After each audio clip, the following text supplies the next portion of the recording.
Ooh, my beer. Well, my buddy worked at the ABC set, and like when he would cross the street, he demanded that he be alone. So if there were people on the like crosswalk, he'd be like, "Can you get rid of them so I can cross the street?" What? Yeah, like he's a true, yeah, like a level of prima donna that's very uncomfortable. That's a douchebag. He sounds like Opie. Let's take a phone call here from the wonderful. Who is this? Barrett? Yellow. You're on the air. Oh, No. fantastic! Hey, how you doing? Hey, your good friend Opie had a tweet of his own to commemorate Aretha Franklin. Oh, he and had her an memory. Aretha Franklin tweet? He did. He's always Was it a so joke? eloquent. Isn't it fun to say Aretha No, Franklin? he can't Aretha make Franklin. But he says Aretha Franklin, Queen of Soul. Sad to see all this praise coming out after her passing. Much better served to do this when she was alive. I'm thinking, I think she was praised. Who while the she fuck alive. was This is the- bashing Aretha Franklin or not talking about? She was always looked at like She was the the number Queen of one. Soul. She was the number one diva to ever live. the Queen of Soul. She got that title while the she was word alive. diva was like came from her. There couldn't be a more equally rated person. Yeah. Holy shit! Now, I guys, wouldn't say I was over or wondering, under. What do you think the tweets are going to be when Opie finally, bites the dust? Oh Jesus! Oh, man. Morbid. Yeah. A little morbid for that. I but don't it's know. So stuff popped in. I'm gonna not. I can't even what they call hazard to guess, my friend. I'm trying to see the fucking buttons on there. There we go. And this guy seems a little Drunken. Mitch. Mitch, Hey guys, how you doing? how you doing, man? What's up? Listen, E-Rock. Yeah. You were like into Opie and anything. That's how you got into the radio business, correct? I didn't know that. Yeah, everybody that's worked with Chevy hates him. Yeah. He's the Gregg Opie Hughes of SNL. Yeah. About their Hard? Anyone? about them leaving Sirius? Or no? Well, they're in negotiations, and it's about the show. And I like that they were saying that if they leave Sirius, they're coming here. I like That'd that. be They- awesome. They Like put that in there. And, But wait a and I minute. hope you reached. I'm We've sure been- you we've been reached out talking to for Jimmy 9 years. Yeah. for years about this situation, and we still talk. It's one of those things. Yeah, dream scenario, like that homeless guy getting a shoe. Yeah. It's just It's just the best thing that can happen if you try hard enough. That's what Jim I Norton is aspire your to. second shoe. Jim Norton is my second shoe. Thank you. First time I met you, that's what I brought up. I said, what needs to happen for Norton Roberts, maybe Ronnie B coming to compound? You're like, oh, fuck, that's a... I know. Well, maybe we could blow up the Sirius building when they're not there, And Is then, there a chance on any, let's say, in any future, No. with Opie? And it's not possible, ever. No, never. We shan't work together again. There was a chance, but it was not It's gone. welcomed. You let me tell you People say something. things when they're mad. No, it's been 4 years, so over 4 years. So it's not even like that anger anymore. Now it's just, you can read it all in my book, Permanently Suspended, available now on Amazon.com and BarnesandNoble.com and right here on CompoundMedia.com. I pre-ordered your book the day it went on sale, and when Artie had his book, I bought it the day it came out because I was like, he's gonna die before it comes out. Yeah. I was like, that motherfucker isn't gonna get me. But I talk a lot about Opie, obviously, because it's a big part of my life was the O&A show. And it's not just a complete Opie trashing in the book. There are a lot of things that I talk about of when we were really good friends, at the beginning of this whole thing, the O&A show down on Long Island at BAB and then going up to Boston. We just spent like hours and hours together on a daily basis. We would hook up at probably before noon on every day. The show started at 3. And from noon to 3, we'd get some lunch, hang out, just talk, read the papers, throw shit back and forth, come up with bits and stuff. So, and that was like such an exciting, fun time for the show. And we were really good friends. And then, things changed over the years. And in the book, I go over the course of things that did change, why it affected him and affected me differently and stuff. But it was a big part of it was just our lifestyles. And there was a lot of resentment in there. on WABC Radio. Talk Radio WABC. I can't curse on there. Yeah, it's got to be difficult. But it's not. I swear to you, the easiest thing I've ever done is not curse when I'm not supposed to. Everyone goes, is it hard? You do that back and forth? Or how is it when you went to Sirius and cursed and then you went to K-Rock and you couldn't curse? It was like, I've never had a problem with, I've done it on purpose. We used to do that. We used to do that on purpose. I'd have the dump button in front of me and we'd be on regular radio. And you'd go to a guest or something and you go, yeah, why don't you just go fuck yourself? and they'd look freaked out. And then I go, doink, and we'd all laugh. The people at home didn't hear it. They just would hear like an abrupt kind of change in the conversation. But it would always get, or you'd go, fuck, and then sit there and wait. And Opie would be there like, just like a missile silo launching a missile. We would play chicken with the dump button. Yeah, I always love being able to dance around what you want to say, and you just don't use the certain word you can't say, but you still tell the same horrific joke. I love that. We would do shit with just the first letter of the word all the time until they told us we couldn't even do that. That's when we started going like, so I effed her in the A and wiped my D on the curtains. Exactly. It's like, all right. They pulled us in and they're like, who doesn't know what that is? You're like, well? Well, go ahead. At least litigate it. Take it to the FCC. Set a precedent. Yeah. You MFF. It's so fun. Yeah, it was a lot of fun. It's almost easier when you are uncensored or when you are censored. Yeah, because there's that certain deniability of like, I would have gone farther, but I could only do so much. We reined it back. Yeah, I held it in. We were shooting ping pong balls out of girls' pussies and eggs and shoving cell phones up their box to see if it would ring. And it really was a lot. If you regular radio. If you want to talk about sexual abuse of women, you just have to look at radio. Yeah. Radio in the fucking 80s and 90s was all sexual harassment and abuse. Yeah, that's all it is. Oh, my God. Opie's brother, Brett, Opie, he actually told a good story once. It was his brother, Brett, was in the bathtub when he was a kid. Involved in net cast. Found out he could do that. Oh, really? So he was doing it to himself in the bathtub, and his mother walked in and just screamed and yelled at the father that Brett's gay. He goes, Brett's gay. And Brett's excuse was, he goes, no, I wasn't giving one, I was getting one. Like he tried to say I wasn't giving myself a blowjob, I was getting a blowjob. So which is the same theory as 69ing with another man is not gay. Right, I'm getting a blowjob. We also got to do this. E-Rock found something great here. My former partner, radio partner, Gregg Opie Hughes. We rarely talk about him because we're like the rest of the country. Divided. We rarely talk about it. No, he's doing his thing over there at Westwood One. I've said my piece about the whole thing, and if you haven't heard it, it's available in my upcoming book, Permanently Suspended. I talk in great detail about the relationship of Opie and Anthony, the on-air and off-air relationship. Very tawdry. Ooh.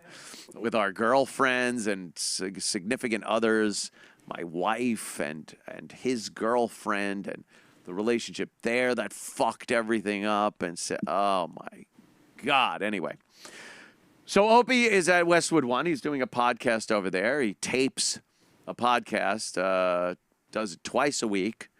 I think sometimes he tapes one and then makes it a two-parter, an exciting two-parter.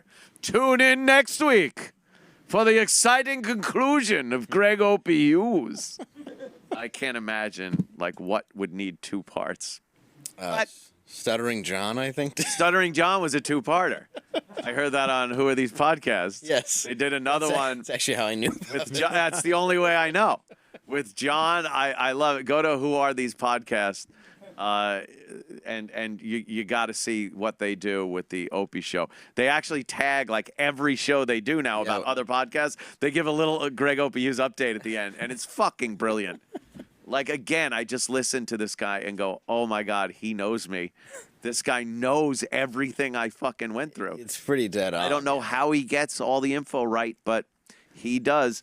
And he's, I love his clips when he goes, all right, I'm going to play this clip now. Listen to Opie completely lose confidence during the course of one sentence. And I'm like, I've heard this 1,000 times, and it's fucking great.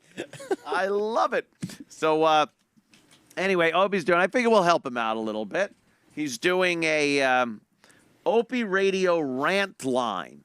Now, I would think this is just him repackaging the FU line.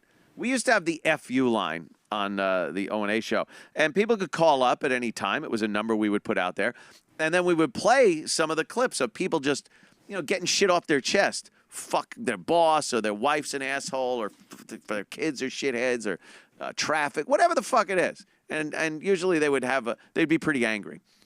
But E-Rock's telling me this is a little different than that. Let's play the promo. Now, the promo is 6 minutes long. Jesus. Why would you need a 6-minute long promo?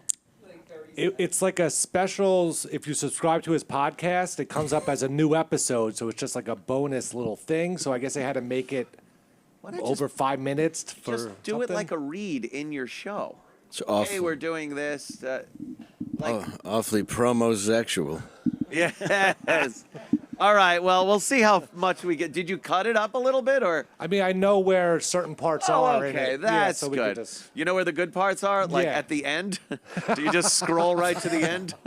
It takes 3.5 minutes just to get to like the phone number and how to call in and do that. Oh my stuff. God! I know how to do radio. Do you? All right. Let's give it a listen. An Opie Radio call to action. Call to action. Let me just go out here and talk to this motherfucker for a second. Trying to do something a little different. He said. Could you pause that for a second? He went on saying he's trying to do something different. Like, I'm not doing the same old show anymore. I'm trying to do something different. That's why I don't want to have the same old guests on, the comics and everything. It's like, no, they won't come on. That's why. But if that's what you want to say. But then he says he's trying to do something different. The beginning of his show is the theme we used to play for the O&A show. Like, how do you, if you want to do something different, aren't you? Well, all right.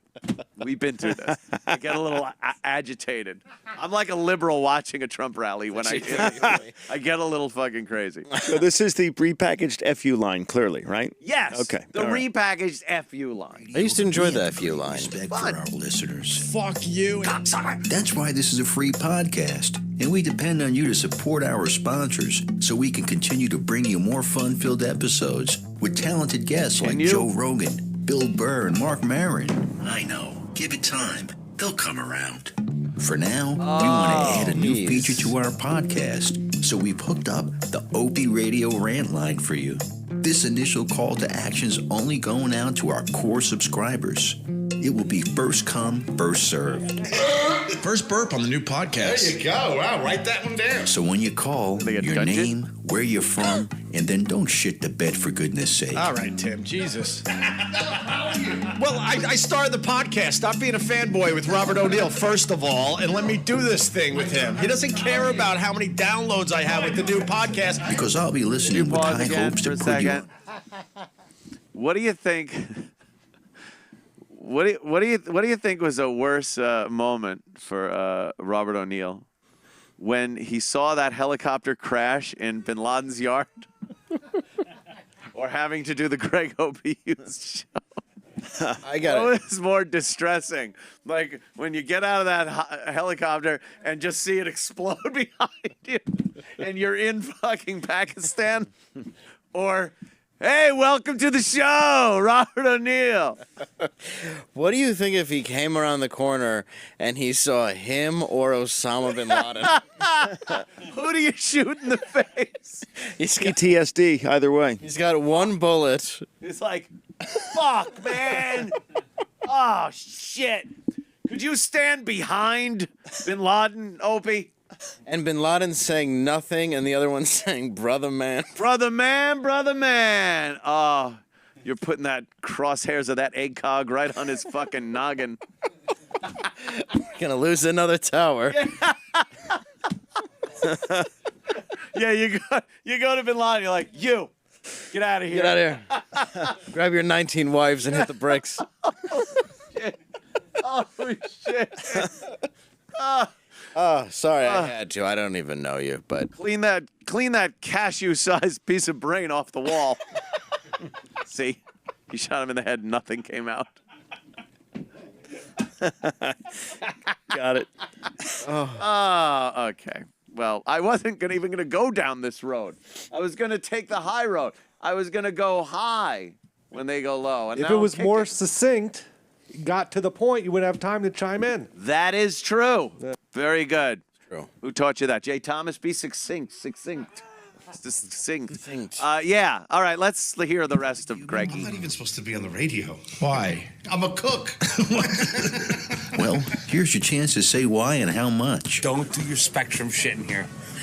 You have feedback for Gregg? You're always a big influence, too. Really? From day one, you're the one who always said, you're a storyteller. Well, rant away. I'm not stranger danger, don't you worry. Want to know where Vic Henley's been? You go to Woolworths, get a hamster? Fuck you. Come to my house and get a sugar glider. Well, find him on Twitter and ask him. You don't know who I know. Maybe you want to sing happy birthday to a loved one or score some points in the bedroom. This might work. It all depends on you. Do you have a favorite episode? Tell us. The sky's the limit. Well, actually, 2 minutes is the limit. And if you go that long, it better be worth our server space, or you'll be blocked. And speaking of blocked, I have the ability to do just that. So if you're not looking to help our show be better, your sick, demented, miserable soul will not see the light of day on any episode, and you'll be blocked. And I'll take great pleasure in doing it. Wow. We only want true fans of Opie Radio. But that's not to say that we won't take criticism. It just better be constructive. We're a family, a community, and it's all about giving you a unique podcast that evolves in a way that makes us all satisfied. Like we do on social media, we want to involve you on the actual podcast. Maybe you have a question for us. Ask away. We'll get to you as soon as we can, be it on social media or on the show. I'm enjoying You wanna leave watching your Twitter handle? your Feel free reaction to do- because honestly, like Not Blowing Smoke, you're like the best comic at editing. Your shit's so quick. That's the longest, most brutal thing on my eardrums. Holy shit. This is Just loving watching you like, this is wrong. it's ponderous. Dude, your the joke's like voiceover. 10 seconds. The voice, It yes. sounds like Brad Trackman, who we both know. To me, it sounds like Brad Trackman. I don't think it is, but wow. Yeah, just too long and, It's and too threatening. long. We're going to block you and all this shit, It's please. threatening, and the whole thing is like, we want to be a community. Like it's the FU line, but the nice FU line. First of What all, happened to him? it's massively insecure. Yes. Massively insecure to say I'm going to block you. And the other part is, it's the O&A universe. I've been in it for 5 months. There's not a lot of camaraderie, motherfucker. Welcome. We're not a community here. Oh my God. Jesus Christ. We're not a community. I've also been listening for 15 years. I can count on one hand, how many times I've heard something nice. Nice, right? Are you shitting me? I don't know what he is imagining. I think he believes that this podcast thing is like a resume, or it's like paying penance for being Opie and Anthony. Like now he does this, washes his soul to everybody, and then that big fucking Ryan Seacrest job will come in for him. I honestly believe that. I think he's doing this as a resume. Look, I'm nice. I'm the nice guy. I could do nice radio. I could be on an LA radio station, spin some records, talk to the people, interview celebrities, and talk about like I am Ryan and Kelly funny. yeah. Yeah, well, I think he's trying to baptize himself out of the filth of the Opie and Anthony show. It sticks like glue. Good luck. Yeah. Try doing a PR fucking campaign for Hitler. Try to make him seem good. Yeah, well, he made highways. Those are great. We wouldn't have our interstates here without Adolf Hitler, my friend. Yeah, exactly. Guy knows how to build a freeway system. Right. Do you know Hitler had a whole work program that helped the infrastructure of of Germany? He was really just trying to figure out a new kind of gasoline for cars. Right. Exactly. Put the hit back in Hitler. That's what we're trying to do here. We need a good slogan. He's trying to wash the O&A filth off. And again, it don't come off. It's like when your finger slips through the toilet paper. Yeah. All day. Smelling that all day. All day. I don't care how much you wash. Yeah, I don't care how cherry your soap smells. I don't care what kind of fucking liquid cherry watermelon smelling soap you use. Yeah, that's you're still like, motherfucker. That's the O&A show. Yeah, that is it's shit on your finger. Poop until you wash your hair with that hand 8 times. It's not coming off. And neither is fucking the wiffle ball bat challenge. And it's the best stink ever. Right. I'm proud to be part of it. It's Ryan Seacrest and the Gregster. Look at that. Did Ryan give him like $1? Here you go. He goes, no, I'm not homeless. I'm Opie. And he goes, I know. I know he's had issues, not even to get into too much realness with him, but I know a lot of stuff has come up over the years, especially between him and Jim, about his issues with his mom and depression. Yeah, he's talked about it on the show. Yeah, like and I'm not knocking him for that, but the beard looks like that's depression because I grew one for that reason. You did, right? I swear to God. Is that a depression beard? It really looks like, and I'm not, honestly, if you're looking at me, Opie, I'm not even trying. I think it's depression. That isn't a beard trimmer commercial beard. No, it's like a hiding my face beard. You didn't have the ginger beard though, which he has. No, I had more of a Puerto Rican mustache. I like it. I love it. I can't grow a fucking beard like a big boy. Oh my God. No, your mustache is great. Yeah, mine You was... look like one of the cops that shot Bonnie and Clyde. It's like a 1930s fucking cop mustache. I do look like I should just have a billy club. Yeah. Just twirling around. And we'll get Ma Baca next. Terrible facial hair on me. I love it. But yeah, it does look, There it is. Well, that's my fake one, but... Dude, that is so good. Attorney Jim Attorney Jim. do get it. Do get it. It's your money, I do get it.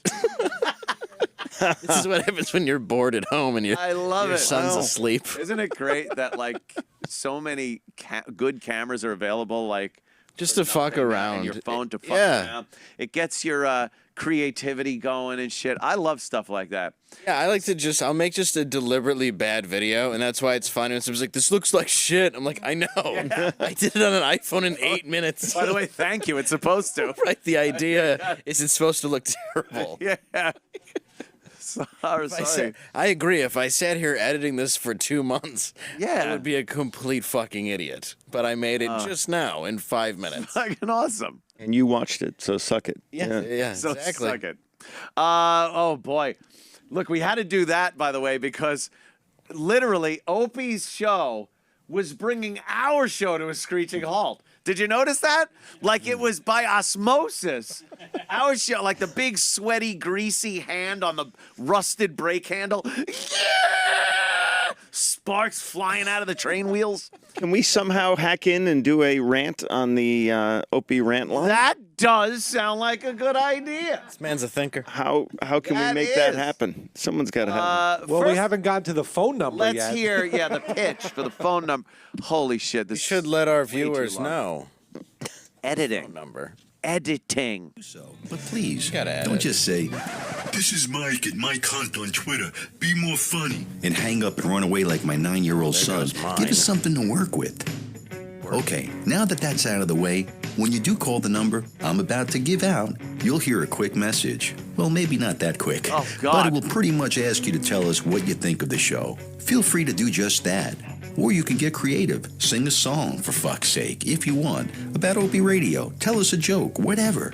Just be entertaining. I know, pressure's on. Now you know how I feel. I was only supposed to edit this thing.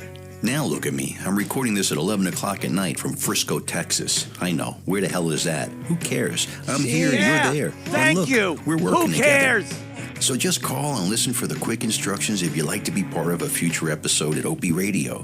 We've been testing the line, and it seems ready to go. I think we have a caller right now. Let's check it out. Oh my God, it's Mike. I'm a fan. First time. Oh, how do I say this? Hi, first time, long time. Am I on the radio? Oh my God, this show is so cool. It's so funny. Oh my God, I'm going to be on the air. Oh my God, this is so exciting. Now I'm just rambling because I have nothing else to say. All right. This is like Whatever you listening just to heard, a doctor explain to you what you have to drink the night before a colonoscopy. It's actually what comes out. Yes. This is more like the byproduct. Yeah. Wow. You're like drifting in and out. Like, I know it's gonna hurt. It's like, and he's not done. Like this guy, and it's not going out live. Didn't someone listen to this and go, yeah, it's a little long? And we don't really, and when we say we don't care about, when you say you don't care about, like, you're from Texas and everything, you Nobody really gives a don't shit. care. Yeah. Like, that should be taken out. And your voice, probably every voiceover person in New York was like, this is too long, but I got a guy in Texas who'll do it. A guy in Texas who uses his voice like this and does it. Terrible voice. I'm in Frisco, Texas, and my 9-year-old. Who cares that he did it at 11 o'clock at night? No, How is no. that even relevant? Why I guess, do they think that the rambling voiceover guy is like a character that is good? Like, is that, I don't know. Oh, they're mistaken. Well, they're sadly mistaken, sorely mistaken. All right, let's. Thanks, Mike. But that's not a real guy. So there you have it.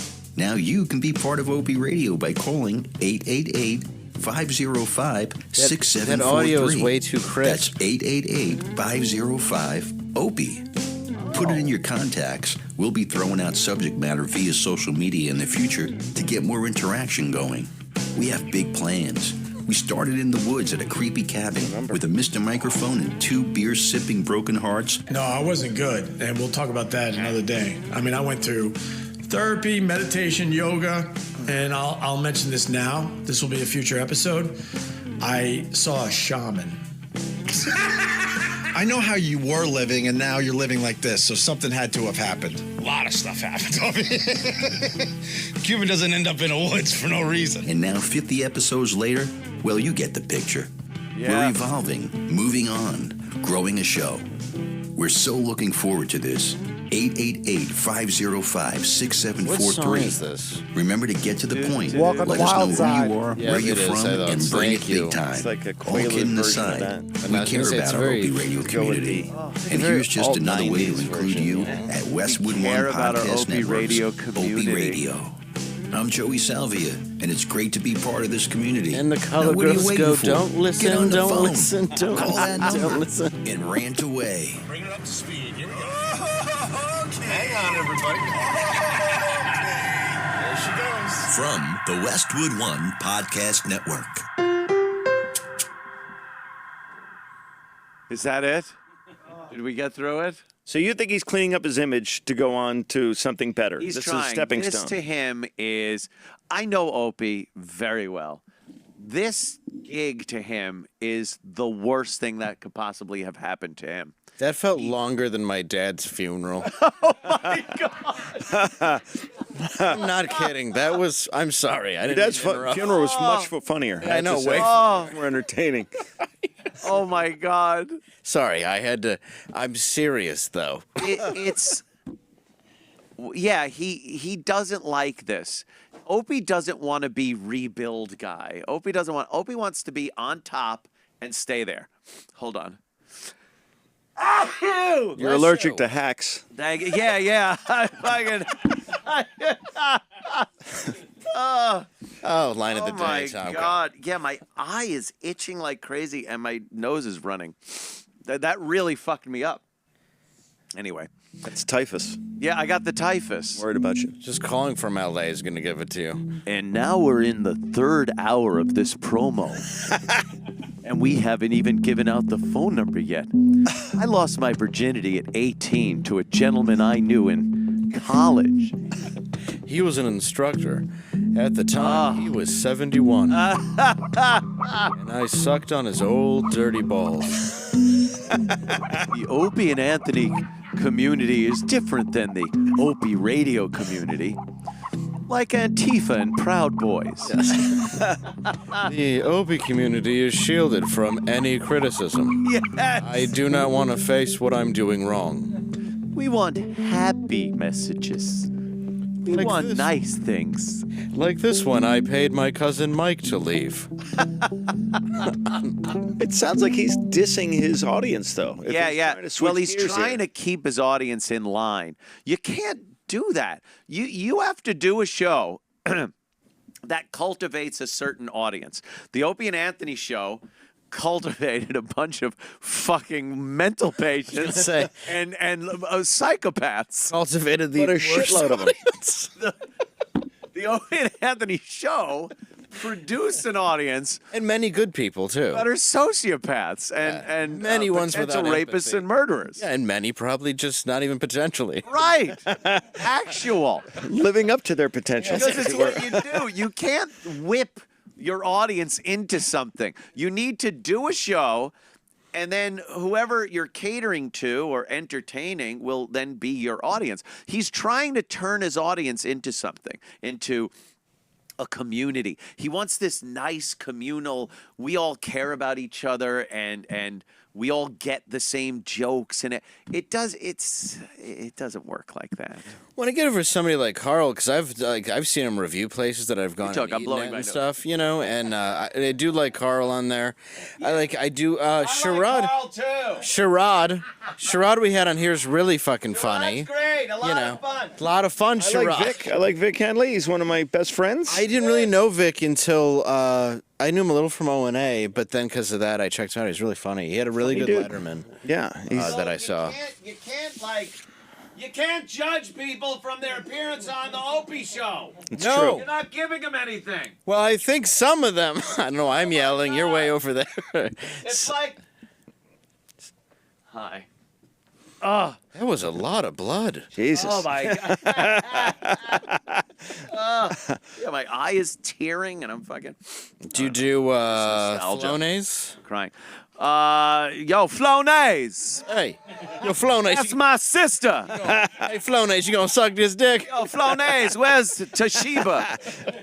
Toshiba ready. Every pharmaceutical sounds like an African American woman. I think some of them are named. Yeah, there's got to be a girl named Claire. Traceba is a name. Traceba. That's absolutely. Hello, my name's Traceba. Thank you for calling Cablevision. Yeah. Did you unplug it? Did you plug it back in? This my bitch penicillin. That's her name, but when you fuck her, you still need it. This here's mesothelioma. Yo, this my whole typhoid fever. This is typhus. My brother typhus. Typhus. Black lung disease. Oh. Yeah. So okay. Yeah. Why don't we? Can you call that number and patch us through, and we'll listen to the message, and we'll leave a nice message. 888-505-OPIE. Oh, there it is. There's the number. So Garrett's putting it through, and then we'll give him some advice. We got 2 minutes, so we'll all just. Do you want me in the background just to go do do do? So I call and this is what you hear. Nothing. It does like a. You've reached the Opie Radio there Rant we go. Line. Here's your chance to be on the podcast if we like what we hear. Right now, we just want to know what you think of the show so far. In the future, we'll have other topics for you to rant about. So say your name and leave a brief rant about the show at the tone. And thanks for listening to Opie Radio. Hi, Opie Radio. This is Anthony Cumia. I got, of course, Dave Landau, my co-host. Hey, really nice, short, brief message. And Tom Cotter is with us. Hi. And we thought we'd call up and give you a little material for your show. You want to talk? You want to hear about the show? This is the first subject that you came up with. Well, how about this? Editing. Editing. The commercial for this bit was 6 minutes long of your narrator just rambling on and on. We slipped into something more comfortable, like a coma. Yeah. We had to cut in 3 times playing it just to keep our show from sucking. It was that bad. Suck by osmosis. Also, Opie, I got to tell you, you can't wash off the O&A stink. Like I said before on this program, it's like when your finger breaks through the tissue paper wiping your ass. It's always going to smell like shit the whole day. There's no washing it off. Every time you pick your nose, shit smell. Right. That's going to be. Yes, so I can't see this, what you're doing now, being some kind of retooling of Opie to get a lucrative LA job with Ryan Seacrest. And the next day when you go to wipe your ass, that shit's gonna happen same way. Same way. Right through the toilet paper. Yeah. Not gonna get the stink off. Was that promo done in Texas at 11 o'clock at night? Because I was really worried about that. And if it wasn't, why would the guy say it was? I'm interested in that part of the promo. Oh, Opie, I wish you all the best, my friend. Say hi to everyone over there at Westwood One. Buy yourself a microphone. I heard. Is that it? Oh, I heard you had 3 guests and you didn't have enough microphones. Buy a microphone. We made a few bucks. You're a millionaire. Open that wallet up. Jesus Christ, Greggy. I don't know what you're doing. Oh my God, it's playing that song. It's been. Lou Reed is spinning in his grave. We're gonna leave another message. We're gonna keep calling and leave more messages. Each one 6 minutes long of inane babble. But be nice to our community. I'm recording this in Delaware at 4:33 p.m. I don't know. No, I wish you all the best. Of course I do. I'm just busting balls. Good luck. We're just busting balls over here. From one radio personality to another. Godspeed and have a good one. You should play this. Oh, good. There we go. Perfect. He will never play that, but No. I would play it in a second. Heartbeat. You'd have to play it and be like, and then you could goof on us, like, listen to these assholes. What are they doing? And then no, he won't do that because it's nice. It's got to be nice. I hope the number didn't get out over our show. Oops. So they we don't want our fans to be aware that the number is that would be 888-505-OPIE. You know what would be worse? Please don't do this. Don't put a graphic up at the bottom with the number on it. That would be the worst thing possible. No. Yeah. Don't make it awkwardly large for those who might be looking at their iPhones. Yeah. Not if they're readers. Awkwardly. Right. And don't put a tag at the top that says, call for winning Mega Millions numbers. Don't do that. Call this number for winning Mega Millions numbers. Prize is $1.6 billion tonight. Oh, my God. If I win... I'm buying Westwood One. I know. And then firing Opie. with the 1.5 billion, I'll do the... Oh! There it is. There it is. Ladies and gentlemen, call now. I mean the 1.589 Operators. billion. 9 billion. Yeah. There it is. Winning Mega Millions numbers right there. 1-888-505-6743. Call it up. Let Opie know he's doing a good job. Be nice. Serious questions only. If any of you guys live alone and you jerk off and it's very noisy, I would highly recommend calling this number just before you before climax. Are you saying that people should call and jerk off on the phone during the recording for the entire 2 minutes? I don't, I was joking. The last thing I would want somebody to do is to call and masturbate loudly while grunting and moaning. You know what? Okay. As long as you tell them, as long as you don't tell them, please don't do this. Don't go into the bathroom with liquid diarrhea. At all. And Volcanic. put the phone between your legs in the toilet. And shit your brains on that phone line. If you're gonna female circumcise your daughter, don't call that number right before you make the first incision. The screams and horror, agony. people would hear. Do not walk up to a homeless person and pay them money to scream racial slurs for 2 straight minutes into your phone. That's not what the community wants. No, we want it friendly. This is friendly, nice things that we put on this. Popo's losing his mind over there in the corner. All right. So just remember, masturbation, diarrhea, loud sex. Yeah. Anything like that is what'll get on and help the show out. If you want to help, It's a rant. You want to help. Those are all rants. Yeah, they're rants. It's the Rant-Line. But isn't ranting kind of a thing that, like, you rant, you're a little angry and worked up. It's not like, I love your show. God, it's so good. I'm going to say right to my friend Travis here, who I know is a listener and gay. While butt fucking, I do not want you to call this number and hold it right there for whatever sound it is that makes. Whatever that sound is. Yeah, don't do that. Please, that would be awful. Don't make it sound extra painful. Yeah. No. Poor guy. He is so, he so wants to get out from under that O&A thing, and it's just, there's no real getting out. Wear that as a badge of honor. Why would you dish your audience? It's part of who you were and who you are. You can move on from it, but don't think, people aren't going to look and go, oh, that's Opie from the Opie and Anthony show, not Opie from Opie Radio podcast thing. It's crazy. It's not really a stink. I mean, it's only if you're upset about it. Right. And you can still do your podcast. Well, he thinks he's not going to get good radio gigs because of the O&A show. Like, they will be like, oh, no, we're not hiring a shock jock. We're doing nice radio here.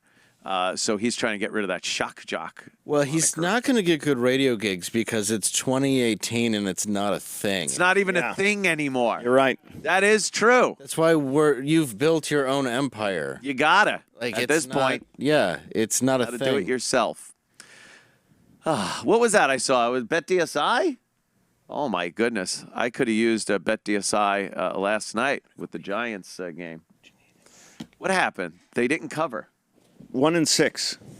They're 1-6, right? Yeah. Holy shit. But they fucking got No, the Giants did cover. Oh, yeah. Yeah, they were 4-point underdogs. Right. And And they got a fucking touchdown with 5 seconds left. And then a 2-point conversion. And it fucked everything. It's hilarious. Goddamn Gino Bisconti knows, he said. He goes, no, that's what they do. That's what they do. I got a couple of texts last night. Let me see. I guess Gregg Opie Hughes didn't stop last night. He went off a little more about. Here it is. Somebody said Anthony was on Chip's podcast Sunday. See, Opie, yesterday we read a tweet from him saying how Jim and Sam signed a new contract over at SiriusXM. We would have loved to have had Jim Norton over here at Compound Media, but we knew it was a long shot. They got more resources over there to work with. And then the Sam factor, they do a show together. So it wasn't a sure thing by any stretch of the imagination. And it's better for Jimmy at this point right now to sign on with SiriusXM. I have no problem with it. I think it's great. I'm very happy for him. We're doing fine over here regardless. But Opie said that Jimmy kind of stabbed me in the back by re-signing with, and it's like his good friend, because Opie doesn't understand what friends really are. He has no clue because he has none. And I don't mean that as an over-the-top statement. He doesn't have friends. He alienates everybody he comes in contact with. They not only aren't his friend, they actively despise him. It's astounding when you think about it. So we wrote that. So we goofed on him a little bit yesterday about it. But then he kept going. Because somebody then tweeted, well, Anthony was on Sunday on the Chip podcast. So obviously, that we're still friends and everything like that. And then Opie said, he was so talented. Really sad to hear he's become a sidekick to a cartoon character. I saw. So that's what I do. Is that all I'm doing? Is a sidekick to a cartoon character? And apparently, I'm the sidekick to the sidekick. You're a sidekick to a sidekick to a cartoon character. I'm the guest to the sidekick to the. Oh my God! If I'm a sidekick to a cartoon character, what the fuck would you call Carl Ruiz? A sidekick to a retard. Carl is a sidekick to a blithering fucking idiot. At least I'm a sidekick to a character. It's a Jimmy Norton playing a character. Could be Simple Jack. I mean, it could be. Yes. If you Simple Gregg. Oh my God! If you look at the similarities in haircuts, if you listen closely, you could hear Nelson. You could hear him making the fucking Simple Gregg Photoshop right now. I was gonna say, yeah, that one's not gonna go unnoticed. Oh, I predict by the end of this program, when the show ends, the first thing up on that screen will be Simple Gregg. It's either a Nelson or a Torelli. Yeah, one or the other. If not both, I'm guessing both. So he, unbelievable. I'm a sidekick to a cartoon character. A sidekick who's built a digital broadcasting company. I guess I'm a sidekick who has a book coming out in November, next month on the 20th, Permanently Suspended, which you might enjoy reading, Greggy. I'll be honest, a sidekick who pays a sidekick enough money where I would do this show in blackface. Don't blow next week's shows. We're all welcome to the Halloween episode. We're all taking the burnt cork to us next. But what I wouldn't do for $200 a week. Exactly. He was just happy to put down the knee pads. Right. So Opie Radio posted that, and then somebody posted, everyone from O&A are friends except you. It's replying to Opie. He goes, "Ha! You're buying into that friends bullshit? Bravo!" I guess he. He's not very good at insults, is he? Everyone's like, "Oh yeah." He's so bad at the end. Oh yeah. Well, no. Why I oughta. Oh jeez. Oh, is this him when he was yelling in the thing? Dude, that's Simple Gregg. It does. That's the perfect picture to use, by the way. There it is. There's your get a screen cap, people. Here's your assignment for the day. Grab that as a screen cap, and make your best Simple Gregg post. We will pick a winner tomorrow. You can take that head out and put it on the whole scene of the guy getting put out of the thing. You could do it. You could put it. I mean, that's so good. This guy just asked me for a quarter on the way here. Oh my God. You could also go to Honest Opie Promos on Twitter. And it's in his media files It's if in you his want a media better file. copy. There you go. We're just helping him out. Yeah. We're promoting the guy and his various sites. Simple Gregg. What an asshole. Just when I sometimes feel sorry for where he is in life right now, he does shit that just gets me like, "Oh, fuck yourself. Fuck off, dickbag." So he also posted something else, didn't he, about the contract thing? Oh, that was yesterday, right? He posted a thing about the contract and how that's all bullshit, how it took he was the one that took forever to sign a contract. He was. It was terrible. We would leave everybody hanging, not knowing if they had jobs the next day, because that was his only power over people. He wasn't sharp or witty enough. Well, obviously, with those retorts. Greg, never go free podcast. You never go free podcast. He went full free. Full free podcast. Free podcast. You know why Gary Busey interview only got 3,000 hits? It was free. It seemed to have no value. You know what works? I'll tell you what works for a podcast or any kind of entertainment thing you're doing in broadcasting, if you're not getting a subscription from people. It's the ability to do live reads. That's where the money is. Live reads. He's incapable of doing those. I guess you have to be able to read. That helps. It really helps in a live read, the read part. The live part is pretty important too. He's got pictures on the screen. I believe there's a reading joke in the Simple Jack trailer. Please. I mean, I don't want to instigate this, but I am, after all, the sidekick to Yes, the the sidekick to the cartoon character. So, by the way, that cartoon character gets more views than all of your podcasts put together. And I don't think I'm exaggerating. I think Chip Chipperson has more views per show than Opie gets for all of his podcasts put together. So you want to joke about that cartoon character. And by the way, one of the many characters Jim did on the Opie and Anthony show that Opie would just completely shut off to. He would say because he didn't find them funny or anything. But the truth of the matter was Opie is incapable of improvising. Of improv. And when Jim Norton would start doing his character, you would have to be the straight man for Chip or Edgar or Uncle Paul or any of the my all-time many favorite. characters, and you would have to then set Jimmy up to be able to knock it out of the park. Opie continually incapable of any type of setup or improvisation with a character. It was pathetic. Chip Chipperson isn't supposed to be funny. No, he's supposed to be Opie.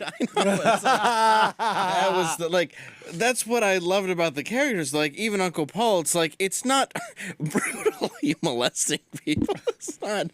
That's not funny. The joke about it is hilarious. The joke is how utterly creepy it is. And how well he would do it. And how great he would do it. It's just a funny character because it's so wrong. And of course, he took it verbatim and he took it literally. So he would tune out. The second Uncle Paul would start, I would go off and me and Jimmy would do an Uncle Paul bit. Yeah. And Opie would start playing games or going through his text or something. Again, and then he would just be like, it's a little creepy. Now, meanwhile, again, I believe absolutely it's that he was incapable of adding anything to the bit. But I also think he's like, if I acknowledge this, what will my in-laws think? Once he got married, he stopped doing so many things, or stopped not even doing things, but like entertaining me and Jimmy doing certain bits and things.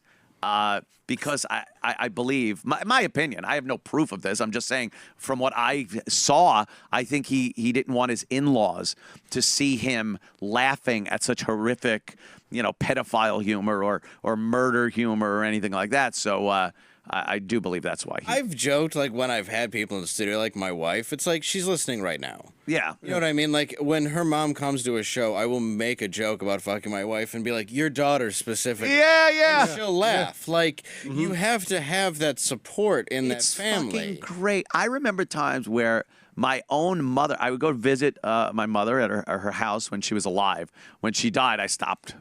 Yeah. I was not going to go visit my dead mom.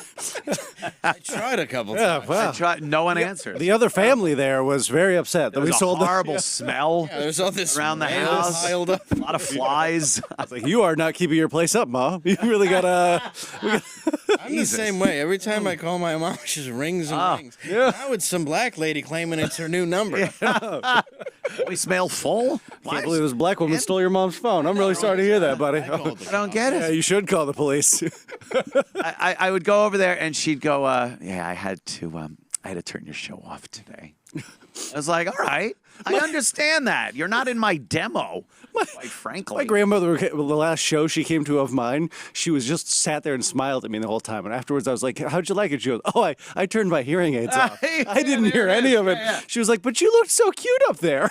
Get it? Yeah, you look so adorable. You look great up there. My mom was a lot. Yeah, it was whatever she thought I said on stage. Yeah. The show just so great and clean. And I'm like, whatever. Yeah, sure. We did one of what I believe, in my opinion, one of the funniest fucking bits me and Jimmy did, and I don't know if everyone found it as funny, but one of the bits where I had the most fun doing it with Jimmy was the Laci Peterson bit. Yes. Like when Laci Peterson was murdered by Scott, her husband, she was pregnant.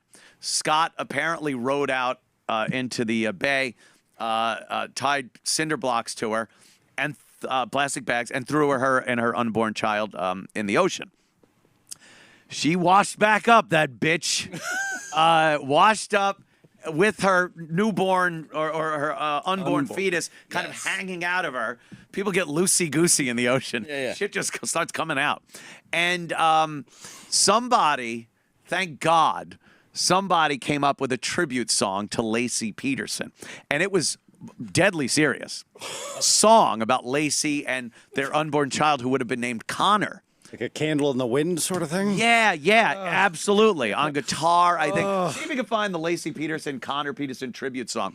So me and Jimmy played this song. Princess Diana's death seems like a lot of fun compared to... No. It's like, it was just a car accident. It's not so bad. I mean, she had a good princess life. Yeah. No, it was working out. Yeah, this one. We were crying, laughing, playing the song, and altering the words. Of course. Like that. And just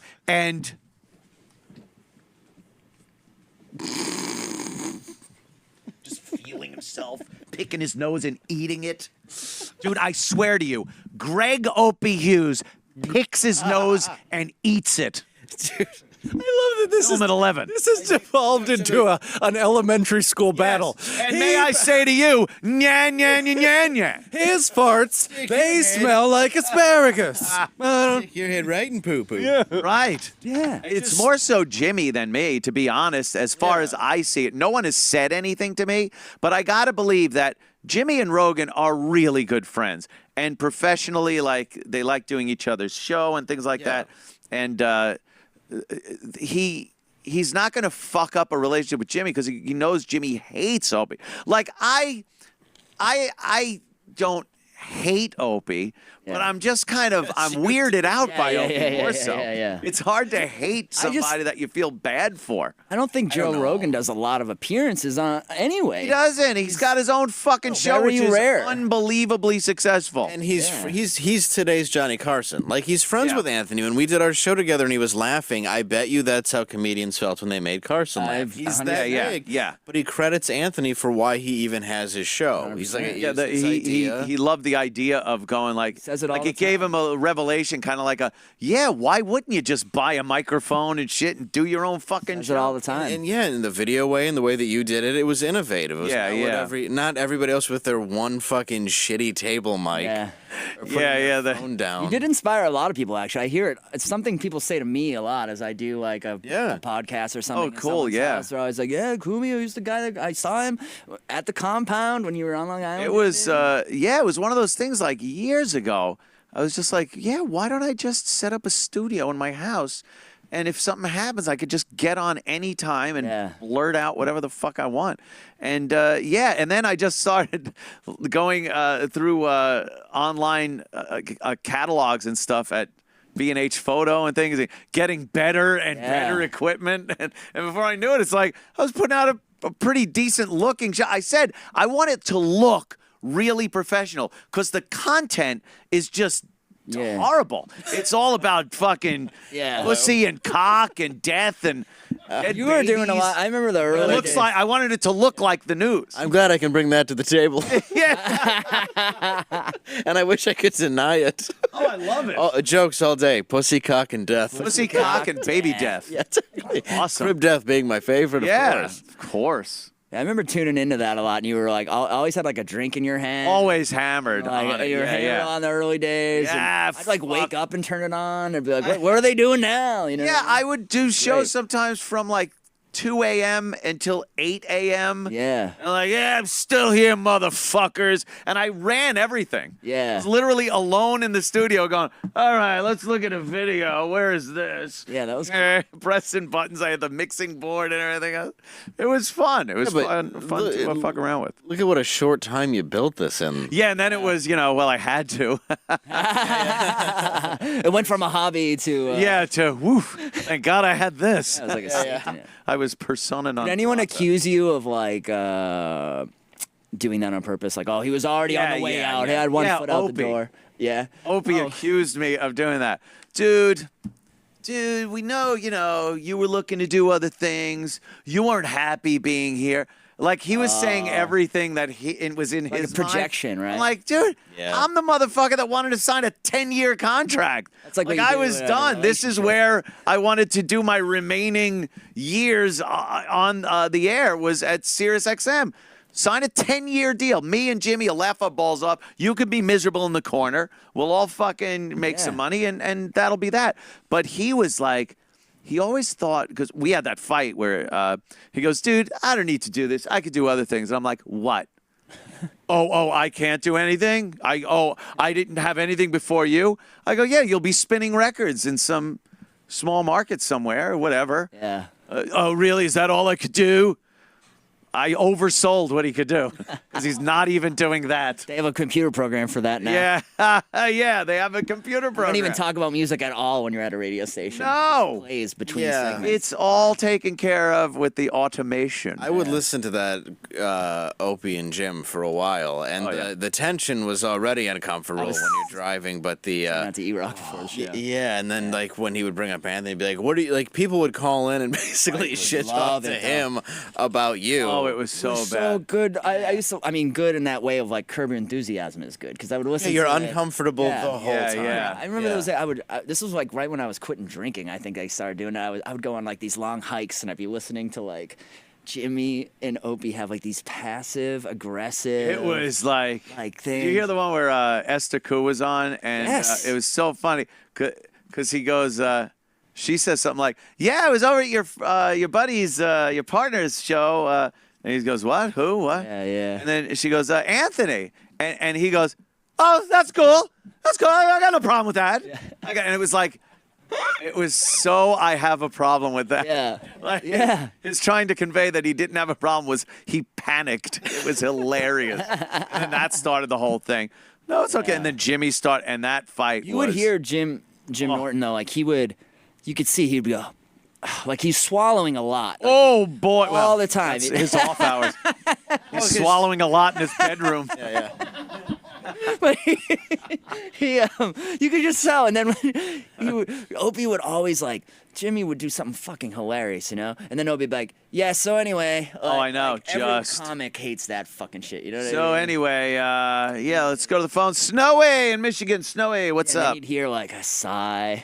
Yeah. Or, that character. I just remember him snapping for a minute and just saying something like, what is the matter with Anthony? What are you going to call in about that? Like, he makes more money now than he ever fucking did here. Don't worry about him. And it was just this moment of just he would get frustration. really upset and frustrated. And like 2 weeks ago, 2 weeks later, it's like, fucking Jim and Sam. Yeah. Afternoon. Well, that's because Opie decided when there was so much turmoil going on and so much shit where, you had to be on your best behavior and bring your A game to your show and everything. He decided to take like a month off. Yeah. He decided to just leave and go fishing out in the Hamptons. And the company's like, what? Yeah. Oh, so who's been doing the show? Oh, Jim and Sam. Oh, yeah? Well, it's the Jim and Sam show now. How about that? Like he was constantly undermining everything. But I said, if Opie wanted to come on this show, I'd have him on in a second. If Opie said, Anthony, you want to do my show? I'd go on his show in a second. What the fuck are we doing? Like, what is this? I just did a call-in at 9 o'clock this morning with Bubba the Love Sponge. We had, like, brawls on the air. And we were talking about, like, I was like, over what, by the way? I can't think of one thing I had a radio war over that meant anything in real life. So it's like, who gives a fuck? So me and you, we bust each other's balls. It gets carried away. We say some horrific shit. And then what? Over what? Think about it. Who knows? Who cares at this point? Well, I really consider you a friend. I mean, of course, we had a really good time. A lot of fun. I'm just gonna say it, Anthony. I don't blame you. I blame Arnie for the fat fuck. Oh, jeez. No. Someone told me Opie said your book was lazy, and I'm like, oh, E-Rock is confirming this. And then I go, where'd you hear that? He goes, I don't know. I'm just spreading things. Fucking Brennan is hilarious. He's like, I guess, he goes, I guess that's how bullshit gets spread around. Someone just walks in and goes, they heard it. Brennan's genius, man. I love that motherfucker. So, yeah, did he say it was lazy, E-Rock? You know what's lazier than my book? Not writing a book. How about that? How about never having written a book? That's probably lazier. How about picking up shitty recording equipment and going to a bar and recording 4 hours and busting it up into a thrilling 2-parter? How lazy is that? Wait a minute, is this the bit? What's lazier than you writing your book? What's lazier than my book? Or Opie? Let's see. What's lazier than the person that didn't write a book that calls my book lazy? I would think that the little black cartoon character on Bugs Bunny. Lazier than Gregg Opie Hughes. What did he say exactly? Did you hear it? Yeah, it's like the last 20 minutes. But I thought he didn't read my book and wasn't going to read it. He didn't. He quoted, he has people that look out for him, and they gave him all the details. And I'm not elaborating or going off context here. He actually said he has people that look out for him that are giving him the information. His guardian angels. People who look out for him. First of all, this is a lie. It's another one of the grand Gregg Opie Hughes lies. He doesn't have these people that look after him. No one would. No one likes him. That's just the plain, honest truth. So he talks about these people, but never mentions who they are. Who's reading my book to report back to Opie what it's all about? Well, I know one, his new producer, Mike the cop. Oh, right, because he had to get a cop as a producer. Yeah. Oh, no. Because he's not lazy. Ooh, he's ripping me off. Totally ripping you off, Keith. We invented cops as producers, Robin. What the fuck? So lazy. So some other guy told him it was lazy. Yeah, his people that look out for him. People that look out for them. Yeah. Are they literary experts or anything like They could be that? anybody. Is it the Philly crew? I don't know. Maybe it's the Philly crew. Is not reading the book lazier than writing the book? I would assume not reading the book lazier than the writing of the book. And having someone read you the book. Yeah, having someone read it. is Having lazier. someone read you the book.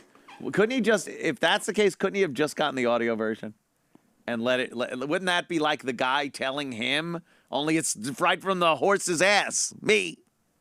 I don't get it. Lazy, right? No, Opie, you're lazy. You're fucking lazy. You always have been. He tried to make it look like he was motivated to do things. But what was that? Going out to lunch with the boss every so often so you could rat out everybody on the staff? Or fucking and then run to that person and go, yeah, management's not too happy with you. And then when management would try to fire them, Opie would go back and go, nah, give him another chance. Then he'd go, I saved your job. No, you were the one that had me almost fired. Right, E-Rock? Right. It was as someone who's been in that environment, that morning show world. Yeah. It was so fun to go be like, oh, we weren't the only show that was dysfunctional as fuck behind the scenes. Yeah. Like you see it all play out, and it's just great behind the scenes. Look at that whole world. Oh yeah. People just have this thought like, oh my God, I love listening to these guys. They're best friends. Like they hang out all day together. And that's what Opie wanted. He wanted like me and him to hang out together all the time. He wanted phone calls and texts like a Mary. Like a fucking Mary. What guy wants to talk to another guy on the phone? I talked to you for 4 fucking hours. All right, I talked to Jimmy for 4 hours. You were in the room. But I'm supposed to text him? Ooh, you watching Melrose tonight? Fag. Well, you got to be careful here. Why? Because this is what he says is part of the problem is that you obsess over him and you don't stop talking about him. Again, the last time I talked about the likes of Gregg Opie Hughes was the last time he said something stupid about me. So, it goes both ways. Opie and you on Joey Diaz podcast. What? Let me see what this is supposed You'll to be. never get a word in. Hi, Gat. What's up? What's up, Ant? Yeah, I was listening. It was about the same day that your podcast with Joey Diaz came out, and you know how Joey's he's all Cuban, but Ruiz plays up the big Cuban deal, like he's so crazy and he's got all these crazy stories. Yeah. Opie's podcast came out, and it sounded like he was trying to do the exact same thing and let Ruiz be the crazy Cuban storyteller, and it was almost like he was just ripping off Joey Diaz. Ripping him off, Robin. Interesting. Yeah, Opie will try to gravitate toward anything that he hears about or knows about that people like. He will then try to replicate that. Thank you, Gat. There goes Gat. I guess we also have David. What's lazier? We get a thing. David, what's lazier? My erection after 2 full bottles of bourbon. That's lazier than Gregg Opie Hughes, who wouldn't even read the book. Had to have someone read the book and then report to him that my book is lazy. He reiterated that point a couple of times. That what? That he has no That he interest did, in right, reading right. the book. He's not going to read the book. He had people who... He wants it known that he never listens to this show.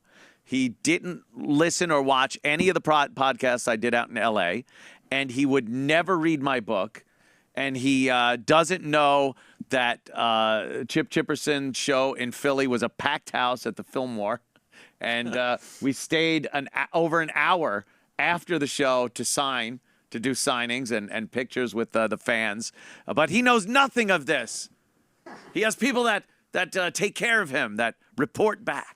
He complained about the forward, too, about Jimmy's forward, and saying that was bullshit because something in the forward about Jimmy talking about his mom calling in the early years of XM saying, is something wrong? Are you and Opie not getting along together, whatever? Yeah. And Opie just said there's this whole thing that Jim doesn't give a fuck about his parents and went into these details about how Jim won't go see his parents and they have to squeeze in time when he's available. And First of all, Jim's a busy guy. He does see his parents. They've gone to some of his shows. I know I've met them there. That was one of the things he's talking. I think it was Caroline's or something that they had to bring Christmas presents to one of Jimmy's shows because that was the only time they were going to see Jimmy for the holidays. That's Jimmy too. Jimmy's twisted. We know this. I know. We know that. Why is he trying? What, you think Gregg Opie Hughes can paint a picture of Jimmy that's any more twisted than Jimmy is painted of himself? Are you out of your fucking mind? At least he's funny. At least Jimmy's honest and funny. And by the way, I know I was on the other end of that phone call from Jimmy when he said, dude, I can't do this. I can't do this anymore. The motherfucker, I can't do it. And I'm like, no, I'm going through the same thing. And Jim was like, holy shit, you are? I thought you two were like, I thought it was a you two and me thing. I'm like, no fucking way. Please don't leave me alone with this asshole. I can't do it. Yeah, that was a key moment in the Anthony-Jimmy relationship. And look, I'll give it a plug just so people don't think we're making anything up or talking tales out of school. But episode 64, it's part 2 of the two-parter. Oh. It's the last 20 minutes where and they wound up cutting him off at the end. Isn't it weird the episode number is the same as the IQ in the room? It's, is that not nice to say to coincidence? Garrett. I don't mean your room. I meant Opie's room. Oh, okay. Episode 64. Get it? That's called profoundly retarded.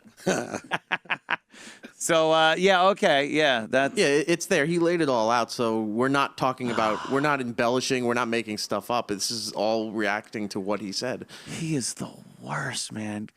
God, is he terrible? Power. It seems like a power grab. It is. It's the all stories of Patrice and Burr and those guys sitting outside for an hour. You It's would like, make them dude. sit out there. Rich Voss, Patrice, Bobby Kelly. Was Bobby, one of them that was most vocal and about we that. would just be in there, and for the most part, it was me and Jimmy riffing. We're just hanging out, having a good time. With a board op. Yeah, with a board op. And we would be like, yeah, Patrice is out there. What? And he's like, yeah, no. He kind of takes over the room. And I just want to. What, you want to what? Exercise your power as the guy that can keep him in the hallway because you have no other fucking input on this show? But that once Patrice comes in, you know you're completely out of the fucking mix? Because you don't even have the fucking... You shouldn't even be in the same room with Patrice. Maybe now. I mean, that's some of the best radio that I've ever heard. It was you and Patrice amazing. and Norton. I mean, amazing shit with Bobo, the up and down game with Bobo, the hailing a cab on the street, like those.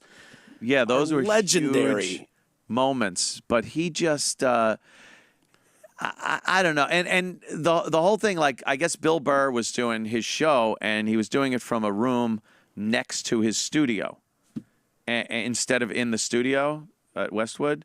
And Bill's like, what are we doing in here? You know, this is where we're doing it. And I was like, yeah. And I honestly came to the conclusion that I believe this sincerely, knowing this guy for over 20 years. I sincerely believe this. Opie is so petrified of being exposed for what he is, which is a fraud. He's just a fraud. He's not talented. He gets people around him that know how to talk. He's not very smart. He's not compelling when he tells a story. He could spin a record. I know he was able to edit phone call tapes together and things like that back in the old days when he was at BAB. He made a nice little niche for himself doing that. But when it came to full-scale talk radio, he's incompetent at it. He can't do it. So he wants to he goes, yeah, I'm going to mix it up. I'm not doing the same old thing where you go in a studio. I'm going to go to a bar, or I'm going to do this, and we're just going to get a few mics, throw them around and talk. Because he can't then be measured for success or to critique him amongst his peers of people that are in a studio doing a show, a real show. Yeah. And as long as he can't be measured by that, he's safe. His insecurities he's safe there. Once he's in a studio, he can be compared to other people. Yeah. But the second you try to compare him to Joe Rogan or Corolla or me or anyone else that's doing a show, he'll say, well, you can't even compare it. What I'm doing is totally different. I'm in a pub. Right. You know, I don't have the tools and weapons. That's the only reason he's doing it like that. Because he's so fucking insecure about his abilities, which goddamn he should be, because he's got none, that he puts on these shows that you can't really compare to anything else. It doesn't make it unique. It's an excuse so that people can't critique him. Yeah. And that is, I swear to you, I know this motherfucker 20 years. That is an absolute. I know that's why he's not doing it from a studio. You're obsessing again. I'm so obsessive. So all he does is talk about me. That's all he does. I think my brother is going to be at F.H. Riley's doing an acoustic show. Yeah, he is. Because for real, apparently, I don't know. I don't think Opie has anything to do with F.H. Riley. Is he going to play his new version of Baby It's Cold Outside? I think he's going to play his new version of Baby yeah? It's Cold Outside. My brother's hilarious. It's like, Joe, it's 2018. I mean, I don't know. I don't know if regular radio, are they still playing parodies these days? Because he said that Roger and JP played it on BAB. He had a few other stations play it. On regular radio, they a played real it? radio station. I know. I can't imagine either. And a few websites and stuff have popped it up, and podcasts have played it, and he's getting some hits on it. But do you have it there? Let's let's give it a little play. Because, well, the backstory, of course, the Baby It's Cold Outside song is now verboten on radio because it implies that the guy is trying to keep the girl over to take advantage of her. Instead of, letting her go home, he's telling her, hey, baby, it's cold outside. Why don't you stay here and suck my cock? Maybe Joe gets himself an Opie, a Gregg Opie Hughes to pick him up. And the motherfucker, I compliment him in the book. I give him all the credit he's due for, discovering a Long Island tin knocker to pull him out of his local radio bullshit. It's harsh, but it's fair. It is. It's harsh, but it's fair. That's right. Yeah, I read all of it. You definitely compliment him and say, dude, I would not be here without He's the guy that gave me the chance. Yep. But motherfucker. 20 years after that, Jesus Christ. It's just so weird hearing your version and his version. And like these guys worked for 20 years together and nothing adds up on either side. He says that you just blame him for the whole fall of why O&A fell apart. And I was like, everybody had a little bit to do, but everybody else is, admitted their part in it, and except for one person. Yeah. No, believe me, I know. I'm no dreamboat to fucking work with for 20 fucking years. I get that. But the bottom line is, me and Jim Norton still work together, and we're still fucking unbelievable friends. And we worked together almost as long, aside from the Boston days and maybe the first year of NEW, we worked together for 15 years, was it? So it wasn't, we were able to deal with each other's bullshit and little foibles. Travis, the great Travis Teft, and you and Sam Roberts, like everyone else that works there, they come to my house for Christmas. It's like that Garrett is here working at Compound Media. These are all people that we hung out with, did shows with, worked with, but also had a great relationship and very friendly. Some of those fucking times back in that office at NEW when the show was over and we would stay for hours just drinking, smoking, playing video games, and laughing our asses off at God knows what. I don't remember, but it was funny shit. Yeah, and it talking was like about on the edge girls of something. And yeah, it was 'Cause just we were just like the outlaws, kind of. It was this new wave coming across. Yeah, that was totally different than anything else. Yeah, it was just really fun. And it's 2018, and I still know these people. And I know, look, I'm not sitting there like I'm Mr. Saint. I know throughout the years I've been a pain in the ass at certain junctures, but like we get over those things. And it was never because no one called me. Or fucking sent me a wedding gift. It sounds like grudges were held too. Yeah, that's what it was. The There was thing a lot of that guys resentment. don't usually do. It's like, you fucked me on that one, bro, and then you get over it. You go have a couple beers, and it's legit gone. Exactly. But the power dynamic of from my perspective, reading stuff about wanting to sign a 1-year deal. Which doesn't sound like much to people listening, but it's like when you've got a whole crew of E-Rocks and Sams and guys back there that work their asses off day in and day out every day for you, they're not paid huge money. They're counting on a 45-year deal. Like they want to know. Relax. I can get married. I can have a kid. I could buy a house. I could do so. Stability. You don't let people go year to year because you have this power thing. Like you're holding it over everyone's head that you're the guy that's making it so you can't fucking buy a house right now or a car or decide to have a kid because you don't know in a year if you're going to be making that same amount of money. Right. But if you sign a 3-year deal, that's a pretty good buffer for someone that wants to start something in their life. That motherfucker would never do it. I swear, I would go to Bob Eatman and say, a banana, ma baba, God bless. I would go... I would go to Bob and go, I'll sign a fucking 10-year deal. I don't give a shit. First of all, if they want to fire you, they'll fire you anyway. So it doesn't even matter what the fuck that is. But if you sit there and earn your money, they'll pay you for 10 fucking years. Yep. And who gives a shit? Like, what did Gregg Opie Hughes think that after a year, fucking K-Rock in L.A. was going to come ringing for Gregg Opie Hughes' unbelievable talent? To go off to L.A. Thank God I only signed a 1-year deal because now I'm getting millions to replace fucking, Carson Daly somewhere or I don't know. He's such a delusional douche. The guy making that call, I don't know. I've never met Opie, but you can see like that guy's set. He doesn't have to worry about it. His future's set. Exactly. He It's doesn't very have easy to worry take, about it. Take that on and be like, no. Everyone else did. But everyone else does. I felt so bad. I would apologize to everybody. Like, I'm sorry, man. We want this done. Because you guys didn't know what the fuck was next. Like, to the day.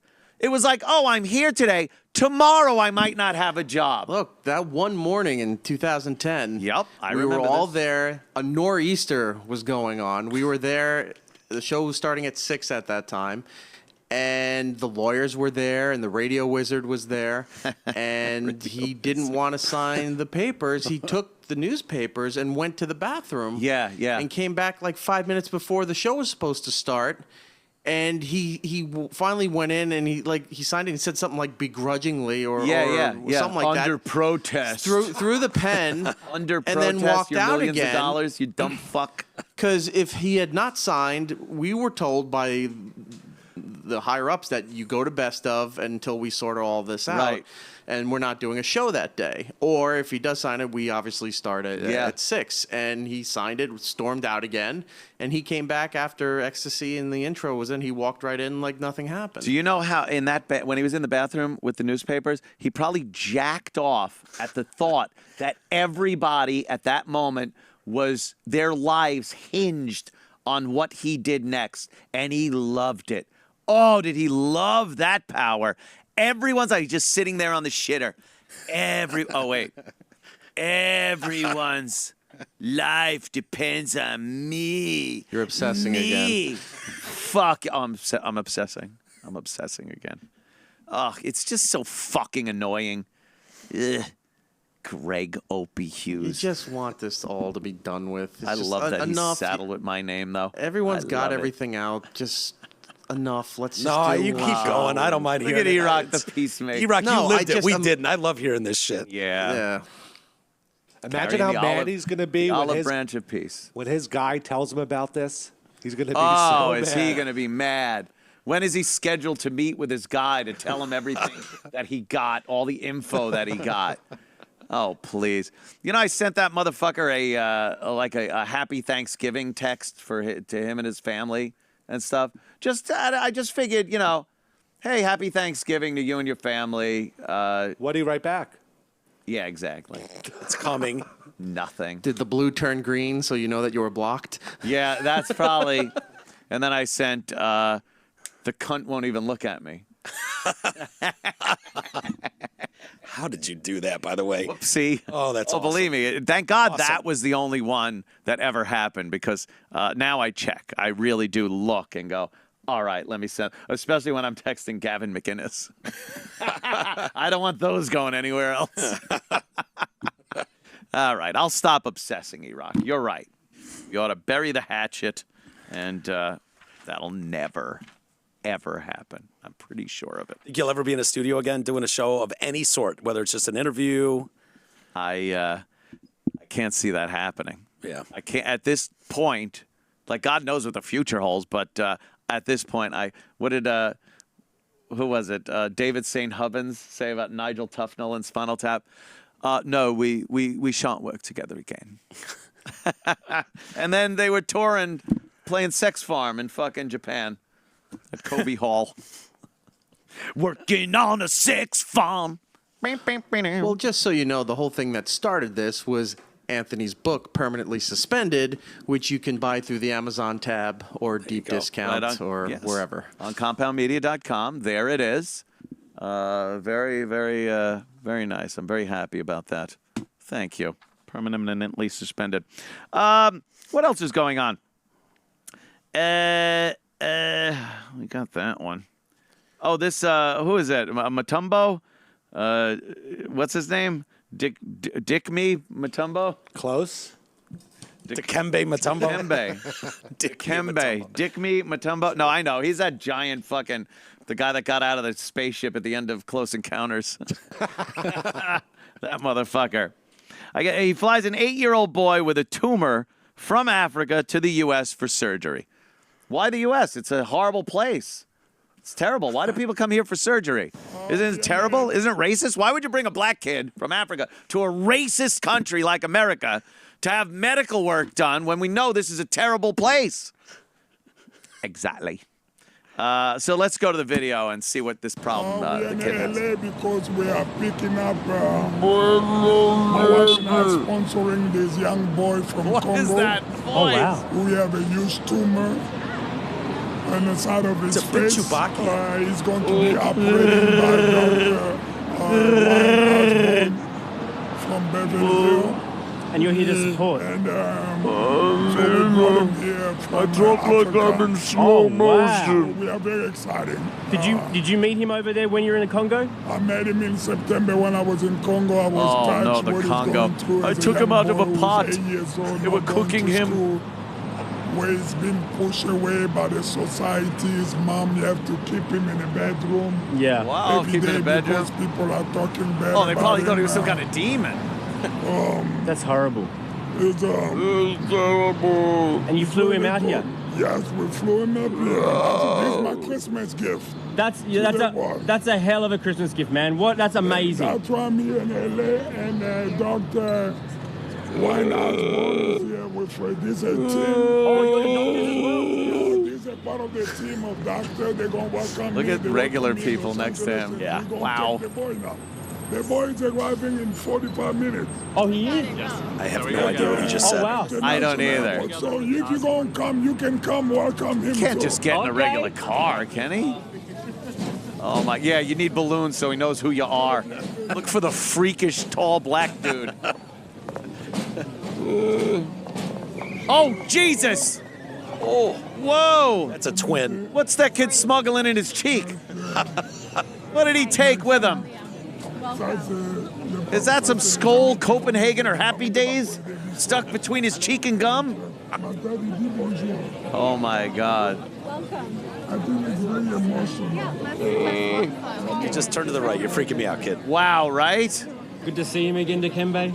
Oh, I'm very happy to No, see not good to see him. He's sort of scary.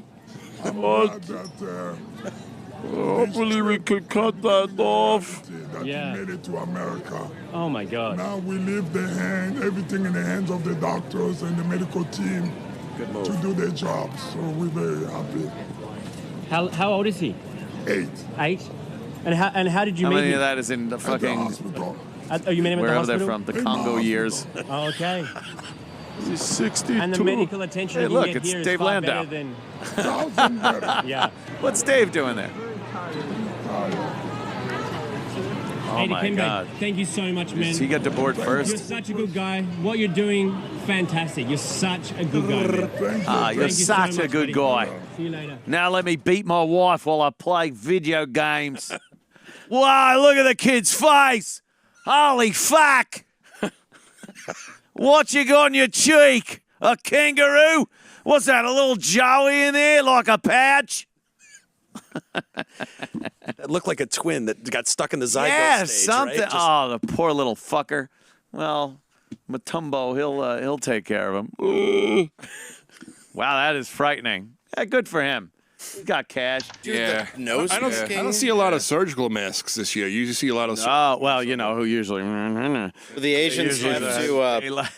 Well, the Asians have to pick their nose, so it would block Disgusting round eye. Oh, is that it? Dude, you notice that? It's They like pick their nose a lot? Not all Asians, but a lot of people on the subway I just. didn't know Gregg Opie Hughes was part Asian. Yeah. He was constantly picking his nose. I had that in my book, permanently suspended, but I should have. Oh, really? Yeah. Chapter 7. Gregg Opie Hughes picks his nose incessantly. Did he really? Oh, yeah. Crazy. Not only picked it, ate it. Right in front of everybody. Dude, right in front of everybody. Oh. E-Rock can attest to that. Young Garrett can attest to it. He would dig in and then do this. Ew. He was this guy. He'd sit there like this, go digging, and then he'd go, Ooh. start Technique. a nibbling. He'd Dude. start a nibbling. I stopped doing that when I was 30.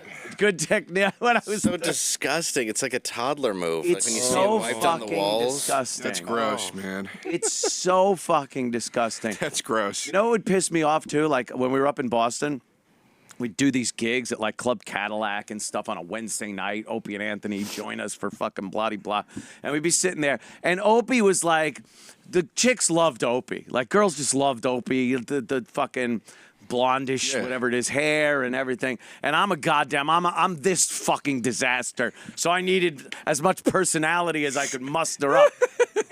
And like, I'd look at some of these girls and go, really? A nose picker over me? You shallow cunt. You'd rather fucking wheel off. I'll buy you drinks. I'll fucking, I'll cunniling you. Enjoy the hepatitis. I eat pussy good, lady. Right. I eat pussy, not boogers. They didn't know he picked his nose, though. If he did that, then they still fucked him. Then that'd be different. I think they would. But they didn't know he picked his nose. Yeah. I mean, it could finger. There's already a mucus membrane in there. It is. So, It's I mean, all the just same mix it kind of up, fluid. really. It's all a very unique fluid. Dr. Steve, fluids. Yeah, he was a nose picker from way back. No shit. From way back when? From way back when. My brother noticed it very early on in our relationship on the air. And, he'd be like, he tried to broach the situation. It's like, we're hanging out one day, me and my brother. He's like, you ever notice Opie picks his nose? And I'm like, I was so severely overprotective of Opie because this was my fucking ticket out of the working world, Yeah. I'm like, oh, get out of here. Everyone picks their nose up. He goes, yeah. It's an itch. He eats it. Oh, shut up. Don't you say that Opie been good to us. You're just jealous. yeah. Opie done been good to us. Big man. I don't care. He pick his nose a little bit. Eat it up there like vittles. He hungry. Mr. Opie care about me and my family. Yeah. He malnourished. That nose picker's going to buy me a pool. Yeah, and he did, didn't he? He did. Yeah, he did. Pick that nose till it bleeds, motherfucker. But I love Artie. No, I love him too. I love him. Good guy. I love him. Good guy. I'm worried about him. I just want him We to. all worry was about it. honestly, I was very impressed by how together he had it. Yeah, and that he was not on heroin. Honest to God. That was awesome because there are times you could see Artie and be like, oh, fuck, now I got to worry about the guy. Or, you think about, what could possibly happen because I've seen it happen before with people. And then when we saw him, when he did the show, it was like, oh, good, okay. I'm worried about him. I'm worried. Listen, you're not going to be a fan of this statement. I'm worried about Opie. He seems like... I mean, I'm expecting. I think his next gig's gonna be hosting classic horror movies at midnight. I would watch that. Channel 7 or what? I'm like, what is he doing, man? I'm Opie. Woo! Night, the creature from the Black Lagoon. I gotta be honest, that's better than spinning around on 86th Street. That Rogan video, I was like, dude, Joe, I just want an explanation, Joe. Why did That was you get weird. in touch with me? What did I do anything to you? The next day, I got a text from Rogan. He's like, what's wrong with this guy? I go, I don't know. He goes, he doesn't even have my number. What is he saying? He texts me. I heard of that video the same day I heard Louis C.K. say, you're not special if you've been shot in high school. Yeah. And I thought Opie sounded crazy. Opie sounded crazy. yeah. Opie's video sounded crazier. Here he is. Here he is. Joe Rogan, I got a question for you. Saw that you were coming to New York City for the UFC. And I got to excited. do my show. Haven't seen you in a while. His hat makes me So I want DM'd fish. you. And I also Right? texted you saying, hey, man, why don't you do the Opie Radio podcast? It'd be great. I also said, no pressure if you can't. No pressure. Also said, No congrats pressure on the Netflix isn't if he special, doesn't get in which touch was with you, you do awesome. this. That's called pressure. Also said, congrats on all the continued success. No pressure, but That's would love like to have you on fucking my August podcast. 1945 telling the Japanese, you could surrender, no pressure. Yeah. Cue the Billy Joel song. I was gonna say, yeah. You should just No be playing pressure. under pressure while you do this. And what's like he's consciously thinking about how this should look. Like he's not just doing it, he's spinning the spinning thing. I hope someone got him a beardsman for Christmas. It's like a nice neighborhood. Like Beautiful neighborhood. Oh well, he lives in a great neighborhood, Upper West Side Manhattan. And I mean this since I don't say it to knock him. It seems like there's something happening. He's Rogan said the same thing. He goes, "This has depression written all over it." Yeah. Well, how many His times? look, everything. But I mean, in fairness, how many times could you be attacked the way that he has and called a shithead and everything? Like I've seen what they say to him. Yeah, well, I mean, it gets to him. We're around no. it. Me and believe DeRosa aren't taking that as some kind of fucking excuse to be an asshole. I'll be honest. I took my beating like a man. Yeah, like a fucking man. Yeah, no, I've seen what's written about me. Believe me, I'm not calling it a fucking.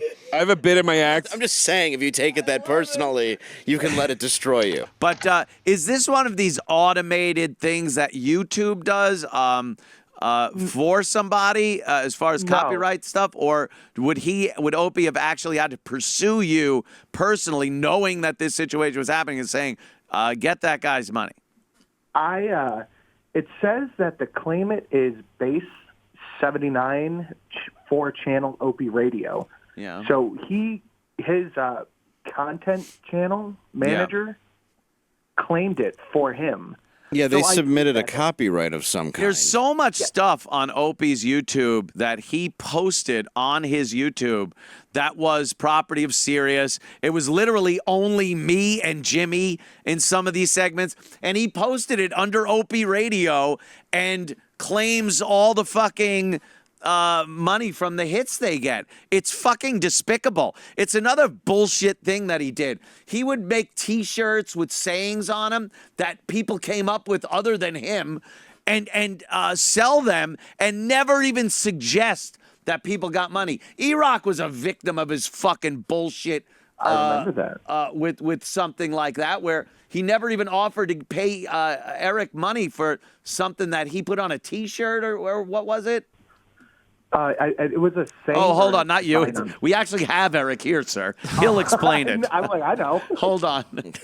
Yeah, that Slabo thing that started as an attack on Roland, right? And Roland somehow masterfully spun it that it jumped onto me, right? Yeah, and then he couldn't stop saying it or implying it. Then he's like, Slabo! "Oh, we're just kidding, having fun." Then he's selling T-shirts and all this other shit with it, making money off of it without even saying like, "Hey, I'll split it with you, or I'll give you some money from the T-shirts." No. All those videos that he put on Opie Radio that he made money off of, that were SiriusXM property, that were nothing but me and Jimmy interviewing a celebrity or doing a bit or something. He took all those, put them on his YouTube, and fucking pocketed whatever it was without ever saying that, hey, maybe we'll split this or anything. Never got dime one from that motherfucker. It gets even better from there because I tweeted at him and I said, "Hey man, you don't own blocked. News. You don't own Patrice's content." Yeah. So he replied, "Ugh, I'll deal with it." So I submitted the appeal to get my money back. Wait. He doesn't even know what he just said. Was it a fucking banana appeal or something? Nah, you gotta stop for the humor. I submitted the appeal. Love Chip. He reclaimed it and said that if I try to get the money from it, I get a strike on my channel. That means I can't do my show for 3 months. Oh! I wish he'd get a strike on his fucking channel. So I either give this guy $300 or I think he does. $250, or I don't get to do my show. Holy fuck! So that sounds crazy. That's wow. So do you have to pay him directly to him or through YouTube? YouTube just takes all of the money from the ads that played on the video and gives it to him instead of me. So now, my friend, what the fuck? Where did you get that clip of Patrice on Fox News? Because I know it's out there, but it's everywhere online. Did you grab I got it from from just some his random video? channel. No, I didn't grab it from Opie's channel. Absolutely not. Okay, so how the fuck is he claiming? Well, he probably has the video on his site, then submitted that it's his content. Yeah, and then they believed it because Fox News doesn't give a fuck. It's like Access or like NBC. Like if you put out your stand-up and stuff, they don't give a shit because it brings them viewers. Yep. So the only person who would do it is somebody who wanted to gain $250. What a prick! Do you know what he did? Remember that guy Mustard? 50 more than I make a week. Homeless Mustard was this guy who came on and he would perform out on the streets with a guitar and he would sing, and he had a very unique, gritty kind of voice that went good with that homeless thing. Yeah, they tend to have a gritty. Gritty voice. I think you really liked it, right? Oh yeah, it's from It's from breathing in brake drum dust your entire life. Yeah, when you suck a lot of cum for crack. It's fucking that great tone your voice gets right before mesothelioma sets in. So Homeless Mustard comes on our show. He does a version of Radiohead's Creep, which I fucking hate. Yeah. It's so overdone. It's pretentious. Radiohead's pretentious. Yeah. Yeah, the original's pretentious. Do we owe $250 for playing yeah. Let me get my $250. Is this right? Father. Is he a homeless or hipster? Like, is there? No, he was homeless. Hey, child.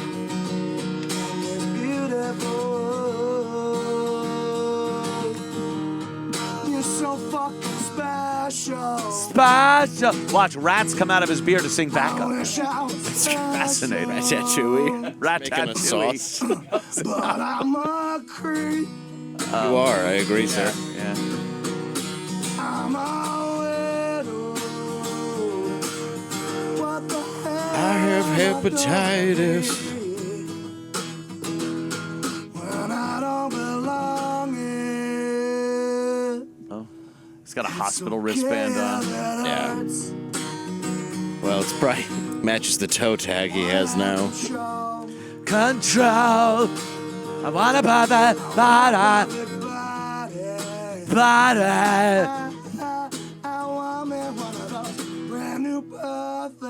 Oh, stop! You don't have to go that over the top with That's, dude, alt rock never. Black chick doing the national anthem? Relax, motherfucker. I know.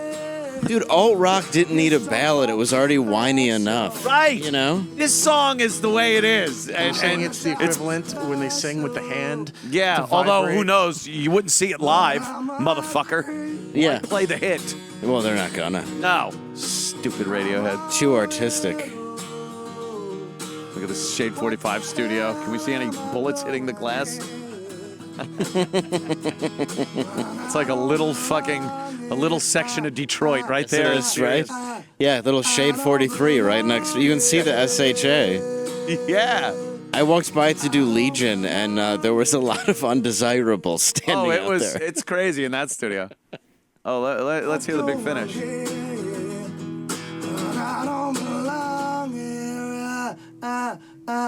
Oh, God. Whatever makes you happy. Oh, my God. It goes on. Whatever you want.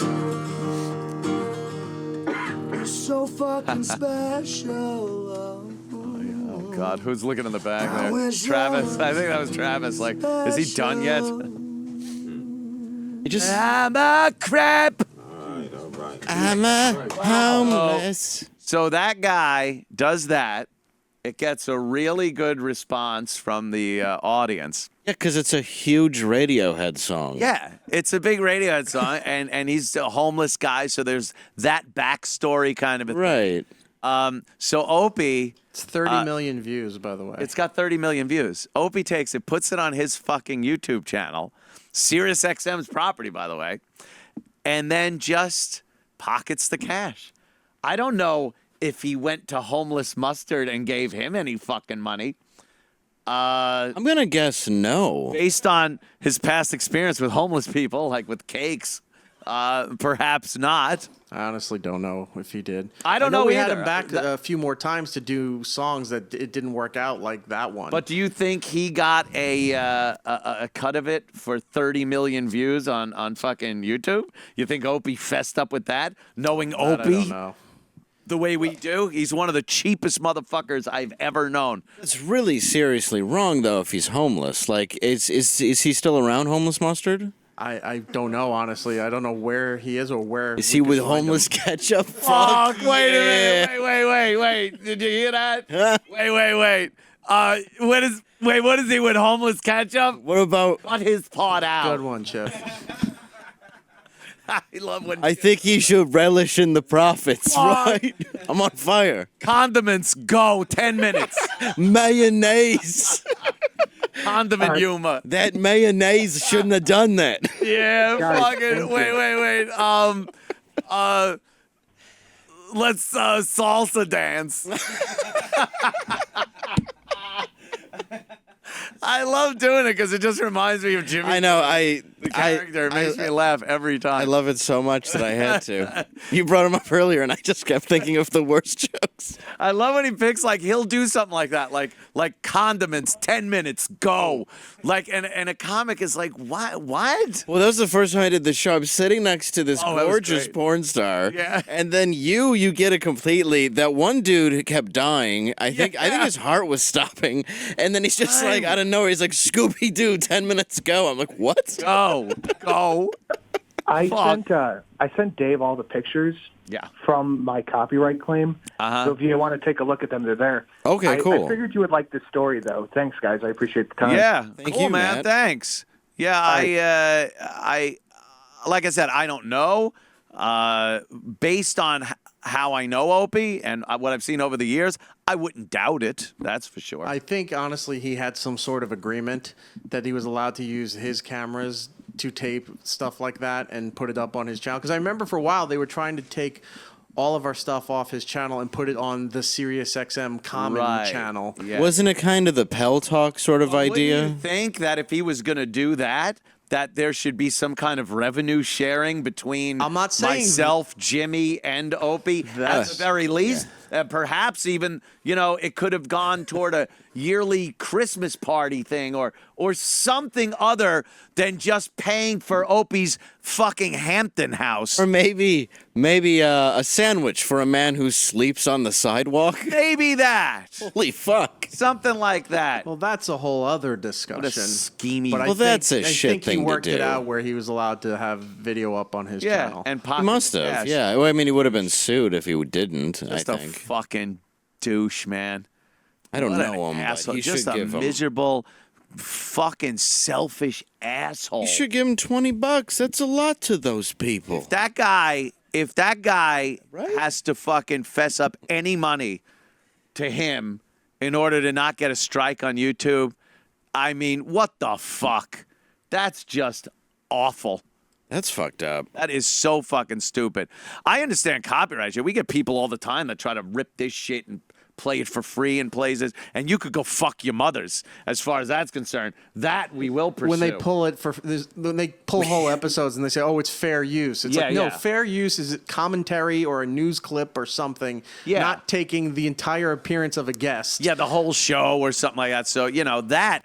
Hey, Ant. I just wanted to ask, what about homeless Andrew? Fucking dipshit kept claiming that, oh, we took care of him. We took care of him. We took care of him, brother man. We didn't take care of shit. We passed him on a daily basis going for the walkover.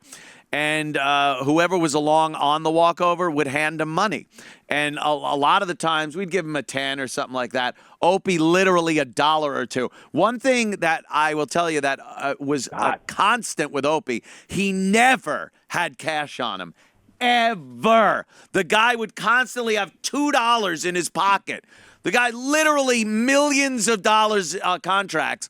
I'm not saying you got to walk around like, who's got a lot of money? John D. Rockefeller. But I just know I would love to sit down with Carl and just be like, come on, man. Will he do our show? How do you feel? Carl, that is. I would love to have Carl on, but I don't want to fuck his shit up. I know Opie. I'd have Carl on, but then Opie wouldn't have him on again. I don't want to blow up Carl's fucking spot. Oh, really? Okay. He's doing good. Fuck it. Let him have a gig for as long before he fucking explodes and calls Opie what he is. Well, then you can have him on. Then I'll have him on. Fun. And that would be hilariously fun. Oh my God. I feel bad because I've never met Opie. Yeah. But I just, between you and Jim and these videos, it's hard to... You know him. He's hard to not pick sides. Actually, I have funny. picked a side He's not pretty heavily. nice. He's not smart. He's just not. Let's name one quality. Can you do it? Yeah, I would. All right, let me think. Let's give a quality. A quality of Gregg Opie Hughes. Yeah, I want to see if this is a good exercise. It is. This is a whenever people get down, I go, name 5 things you're grateful for. Oh, Jesus. I know. I wouldn't ask you. No, but really, what's one? I'm sorry to put you here. I don't want to queer this up, but one quality. A Gregg Opie Hughes quality. All right, we Gregg, can't add compassion. He's compassionless. We can't add fun or funny. He's a miserable individual. Sure, we've crossed those off. We can't add smart. He is a blithering idiot. What about loyal? Well, loyal. I feel like Garrett was in on that. The guy couldn't come up with the radio Opie logo, the Opie Radio logo, before the email firing me was sent. How about he looks at friendship like a good bond, like a nice turd where you don't have to wipe. Right. No, He's not a good friend because he doesn't even really have any. Okay. Is he clean? Does he keep a clean car? No. Okay. He's not. Many times he would come in unkempt and picking his nose and eating it. Oh, right. Right. Well, that was my next one. Is frugal a good quality? Frugal would probably be a good quality if it didn't fall off the crevice, the edge of the crevice into profound cheapness. Well, there's a difference between frugal with everyone else but yourself, too. Right, yeah. No, even with himself. He's just Is he frugal with himself? Cheap motherfucker. I don't get that. Like he's cheap. It's terrible. Does he ride a bike fast? He does ride a bike, but even that, he'll ride a bike to video it to show everyone, look, I'm riding a bike. Like that's what he does. He got the place in Upper West Side Manhattan to say, I live on the Upper West Side. Like he goes on vacations to places. Does he wear the outfit? I think so. Yeah. Like the whole like Sea-Doo outfit, but with a helmet on the bike, like the whole Lance thing. No, I don't think he wears a Lance Armstrong thing. The whole okay. No, he just goes around and goes, yeah, I'm up by the GWB. Like he talks about places. Yeah, I'm doing a loop through Central Park, man. A loop. Shut up. No one outside of calls it a loop. No one outside of New York honestly knows what the fuck that means. By the way, no when you one. say where you live, and more importantly, no one cares. No one gives a fuck. Anyway, there he is, like riding his bike, or he'll go on vacation just to tell people he went. He won't have a good time. We used to take common vacations, like we'd go to the same place, or the station would send us to a certain place, and like he's just miserable there too. So it was like just so he could come back and go, yeah, I was just vacationing in. He doesn't enjoy anything. It's just the story he can tell people that he thinks puts him above people. So, no, I guess that isn't a quality either. We found no quality.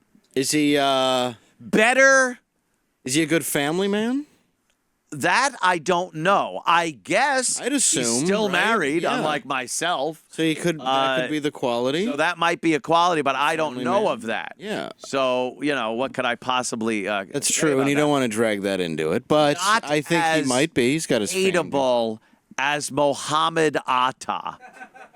There you I'm go. almost willing to get that. I have two more suggestions. All right. Good beard grower. Like a full beard. That's a little niche, but He has a good beard. He could grow a beard quickly. All right. Over time, he could grow a pretty big beard quickly, but Is that really the best a man can get? I don't think. Yeah, he needs some Gillette razors or that beardsman thing. Just something to make it look less like Homeless Mustard's beard. And number two was a picture taker. Oh, right. You mean actually taking it or being in it? Or do you mean taking just pictures. videographer? Of himself? No, he takes those artistic pictures. Oh, like right. His sunsets and sunsets and Yeah, everything. yeah. Oh. he would take What? What is he, Thomas Kincaid? It was just, old Ansel Adams. Which you could buy signed for $30 on his website. That's right. He would take pictures with his phone. Well, with his phone, years ago phones, not even like new phones now, years ago phones, and then he'd go online, he'd sell the picture. I'm getting one. You're going to buy one? Absolutely. Buy some of the No, he wouldn't do anything to it. He wouldn't know how, because he's too dumb to use anything like Photoshop, so he wouldn't even know how to bring out the best in the photo. So where does he print it? It's all done internally. Like he just puts it on a site that people go there and they get it mailed to them or something. Oh, so it's just he's not framed and everything. Like that's Framed. something that you can only do if you're trying to chisel your fans. Then people tell them it's Ron Howard. Yeah. Opie took this picture. Oh, you mean Ron Howard, the Yes, director? that one. Yeah, that Opie. Yeah, okay, that's Well, marvelous. There were sunsets from his apartment. There was one where he was in a cab or something, and you saw Times Square through the prism of the rain on the windshield. Oh, that was the worst picture ever. It was literally just a picture interfered by raindrops. You know how sometimes if someone has an artistic eye for photography and framing and stuff, you could take a picture of water on glass and look at the background and make it beautiful. And it represents also maybe depression or sadness But that's the talent part of photography. If you don't take it right, it just is. Right. It's just a messed up picture that's wet. It's just raindrops. It's not a metaphoric sadness. It's just a shitty sadness. I always laughed at that picture because it's like I've seen pictures where amazing photographers capture just an amazing picture through droplets of water.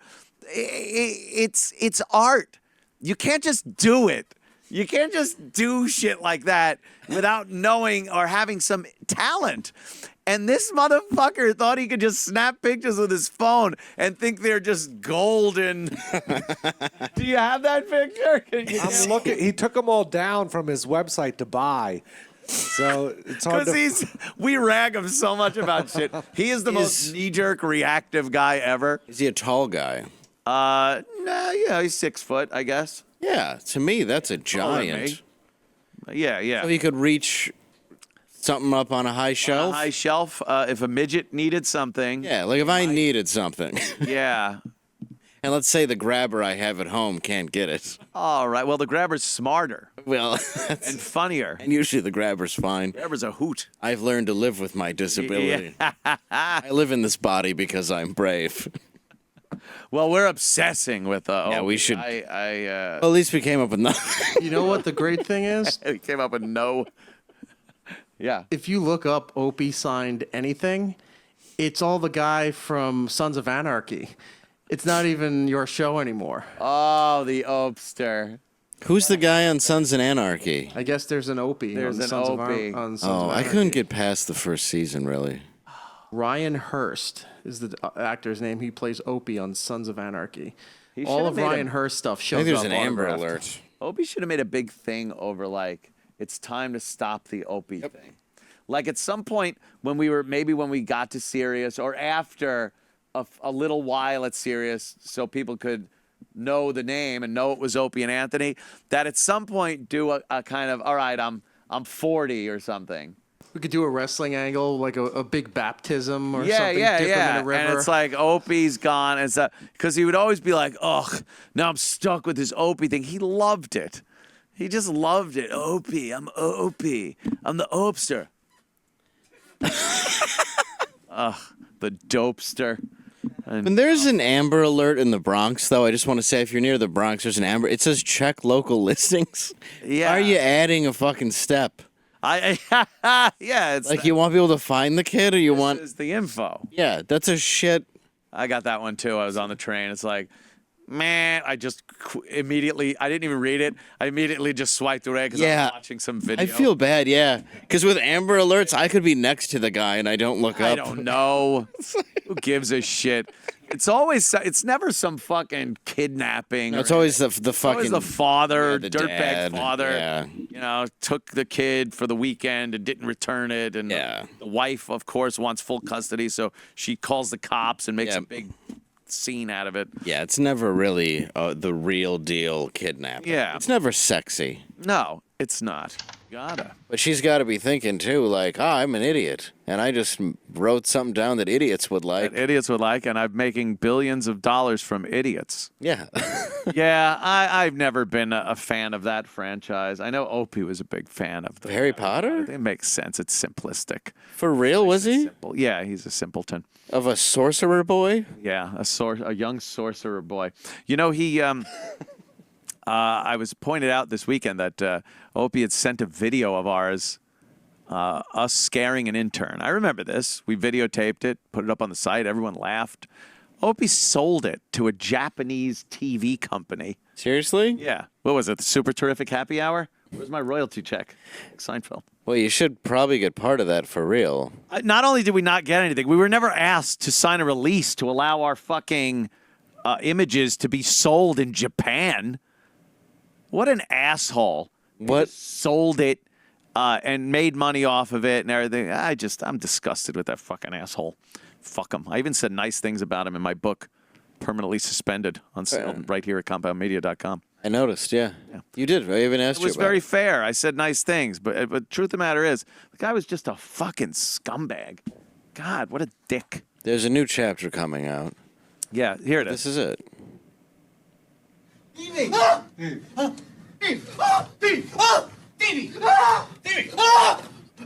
Stevie! Steve would get so scared. Stevie carries around a lot of guilt. Steve looks like the son from fucking... He's very jumpy. Yeah. What's he done what's to... that show with What's the- he so afraid of? Oh, my God. Hey, boys, I work at the... King of the Hill? Propane. Yeah. He looks like the son, Bobby, from King of the Hill, doesn't he? Hey, Bobby. Look at him. Why are you such a bitch? It's Bobby from King of the Hill. He would get scared. it's when you identical. slap him, so we just scared him. And I guess Opie sold that clip to Japan, to a TV show in Japan, and made money, and never said anything to anybody about it when he did it. But then he's been posting things like, oh, yeah, here's a funny clip. I sold this to Japan when we did it. And is he even in it? He's not even in that clip. Like, what a scumbag. Oh, he just scumbagged everyone. I'm not even, look, I could give a shit. Well, I don't know what Japan pays for a fucking thing. In Japan, the hand can be used like a knife, but not with this tomato. It's an old Ginsu commercial. We don't like forks, but we love knives. The old Ginsu knife. Eating as inconvenient as can be, except for the cutting part. What is your relationship with Gregg Opie Hughes these days? I don't have. I mean, I don't. Yeah, Have, I don't think I've never, anybody I've really never. does. I had one little talk with him at the end. Yeah. I think that was pretty public. Yeah. And that's it. I don't. That's I don't, it, I yeah. don't have a problem with him at all. Yeah. No, I know a lot of people that don't have a problem with it, but they don't. I can't get into it. I have No. a kid. I understand. I just worry about that. I hear about the people always ask me on the road, "What's up with?" I'm like, guys, it's over. It's done. It's over, dude. Listen, it's done. It's over, dude. Listen, there's a great network called the Cumia Network. Go and then Norton's over here, and Opie's got his podcast. That's it. Just go do your thing. We all got our own shit going on. We all got our own shit. We Yeah. had a good run. Oh yeah. I just wanted to bring something up about Opie. He tweeted like, I don't know if he does this on purpose because he knows we'll talk about it and it promote. But I've never been one to not promote his show. He was bitching the other day or last week or something. And says, I never told anyone to not listen to his show. It's like, I never have either. I promote it. Opie Radio Podcast on Westwood One. Go check it out. Go do it. We'll wait. See? See? That's what I'm talking about. So he tweeted something. Somebody said, where's the tweet? You got it? Here it is. Someone said, Opie, will you go on Howard Stern show to pimp your show and chat about the history? He tweets, they contacted me. I'm just not feeling it. Now He's hip. Now there's yeah.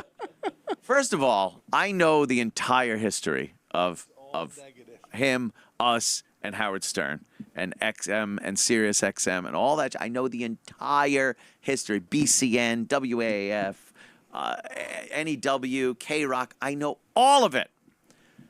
There's no fucking way they would ever ask him to be on the show. He was despised by them. Despised by them. And they wouldn't want to promote his show. They never spoke to him. Gary wouldn't even look at him in the halls. Howard never fucking said a word. He would never have him on. It kind of sucks that you got. I mean, I don't know the history behind you, the Opie Anthony show. Yeah. And Stern. But, Yeah. I mean, could you imagine? I mean, when Stern, because I love Stern from back in. Oh, please, in yeah. 09. Yeah, everybody. Yeah. That's why I love when when we were doing Opie and Anthony, they'd be like, you listen to Stern? Stern, yeah. Fuck yeah, dumb. WAMBC, I listened to hilarious. fucking Howard Of course that you many years ago. It's in my book, Permanently Suspended, how I was completely influenced by Howard, the way that show, listening to it while I was driving the air conditioning van, was something I would just go, motherfucker, would I love to do this. Yeah. Right. Like, he was an insane inspiration on what I do. Right. So, yeah, I listened to fucking Howard. Of course you do. Yeah. Yeah. Gary, love Robin, love the whole Fred. The whole crew was whole like show, some weird, twisted family you got to hang out with in the morning. But it sucks that I always thought that you guys, because you were in the same building, Yeah. that you guys would somehow imagine Yeah. Opie and Anthony and Stern. Yeah, joined somehow. forces, Super show. Like Yeah. joined fan bases, because it is the same. It basically is the same fan base. Yeah. We shared a bunch of fucking. we shared a lot of me's, audience in the M's, afternoons. That Yeah. and use when we got the offer to go to chicks, two hot chicks and a fat girl. When we got the offer to go to WNEW, when we got fired from Boston, the actual initial plan was to have us do afternoons at K-Rock. Yeah. Like Howard in the morning, O&A in the afternoons at K-Rock. But then they were like, well, there's no fucking way we could sell the station. There would be 2 shows on there that, even though there would be great ratings, a lot of people thought the shows were too dirty to be on the same station and everything. But I think the bottom line was Howard just didn't want to be in league with us at that point. And I think Opie's attitude had a lot to do with it. Opie had this weird jealousy to Howard where he couldn't be magnanimous. He couldn't respect what the guy had done all those years and just respect that he's an amazing he did something that will never have been done again. Weren't you guys in talks with Sirius too, though? And then Howard came. Oh yeah. We had Sirius and XM fighting for us. Okay. Back and forth, and our agents like, this is great. We're waiting for the offer now from Sirius, and then XM's gonna come back, and then Sirius just disappeared. We're like, what happened? I don't know. Can't get a call. Can't return a call. Right. Howard Stern's gonna join Sirius. They just dropped us like fucking yesterday's garbage. So they were like, all right, XM, we'll take that deal.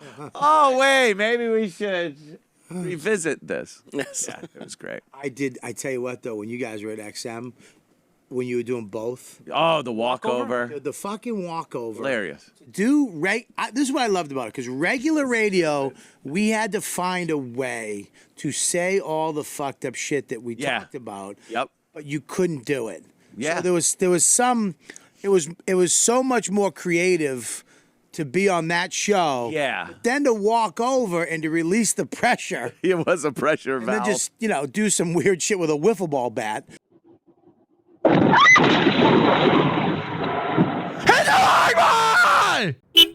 God damn it, Doom. Doom! Find God! Find God!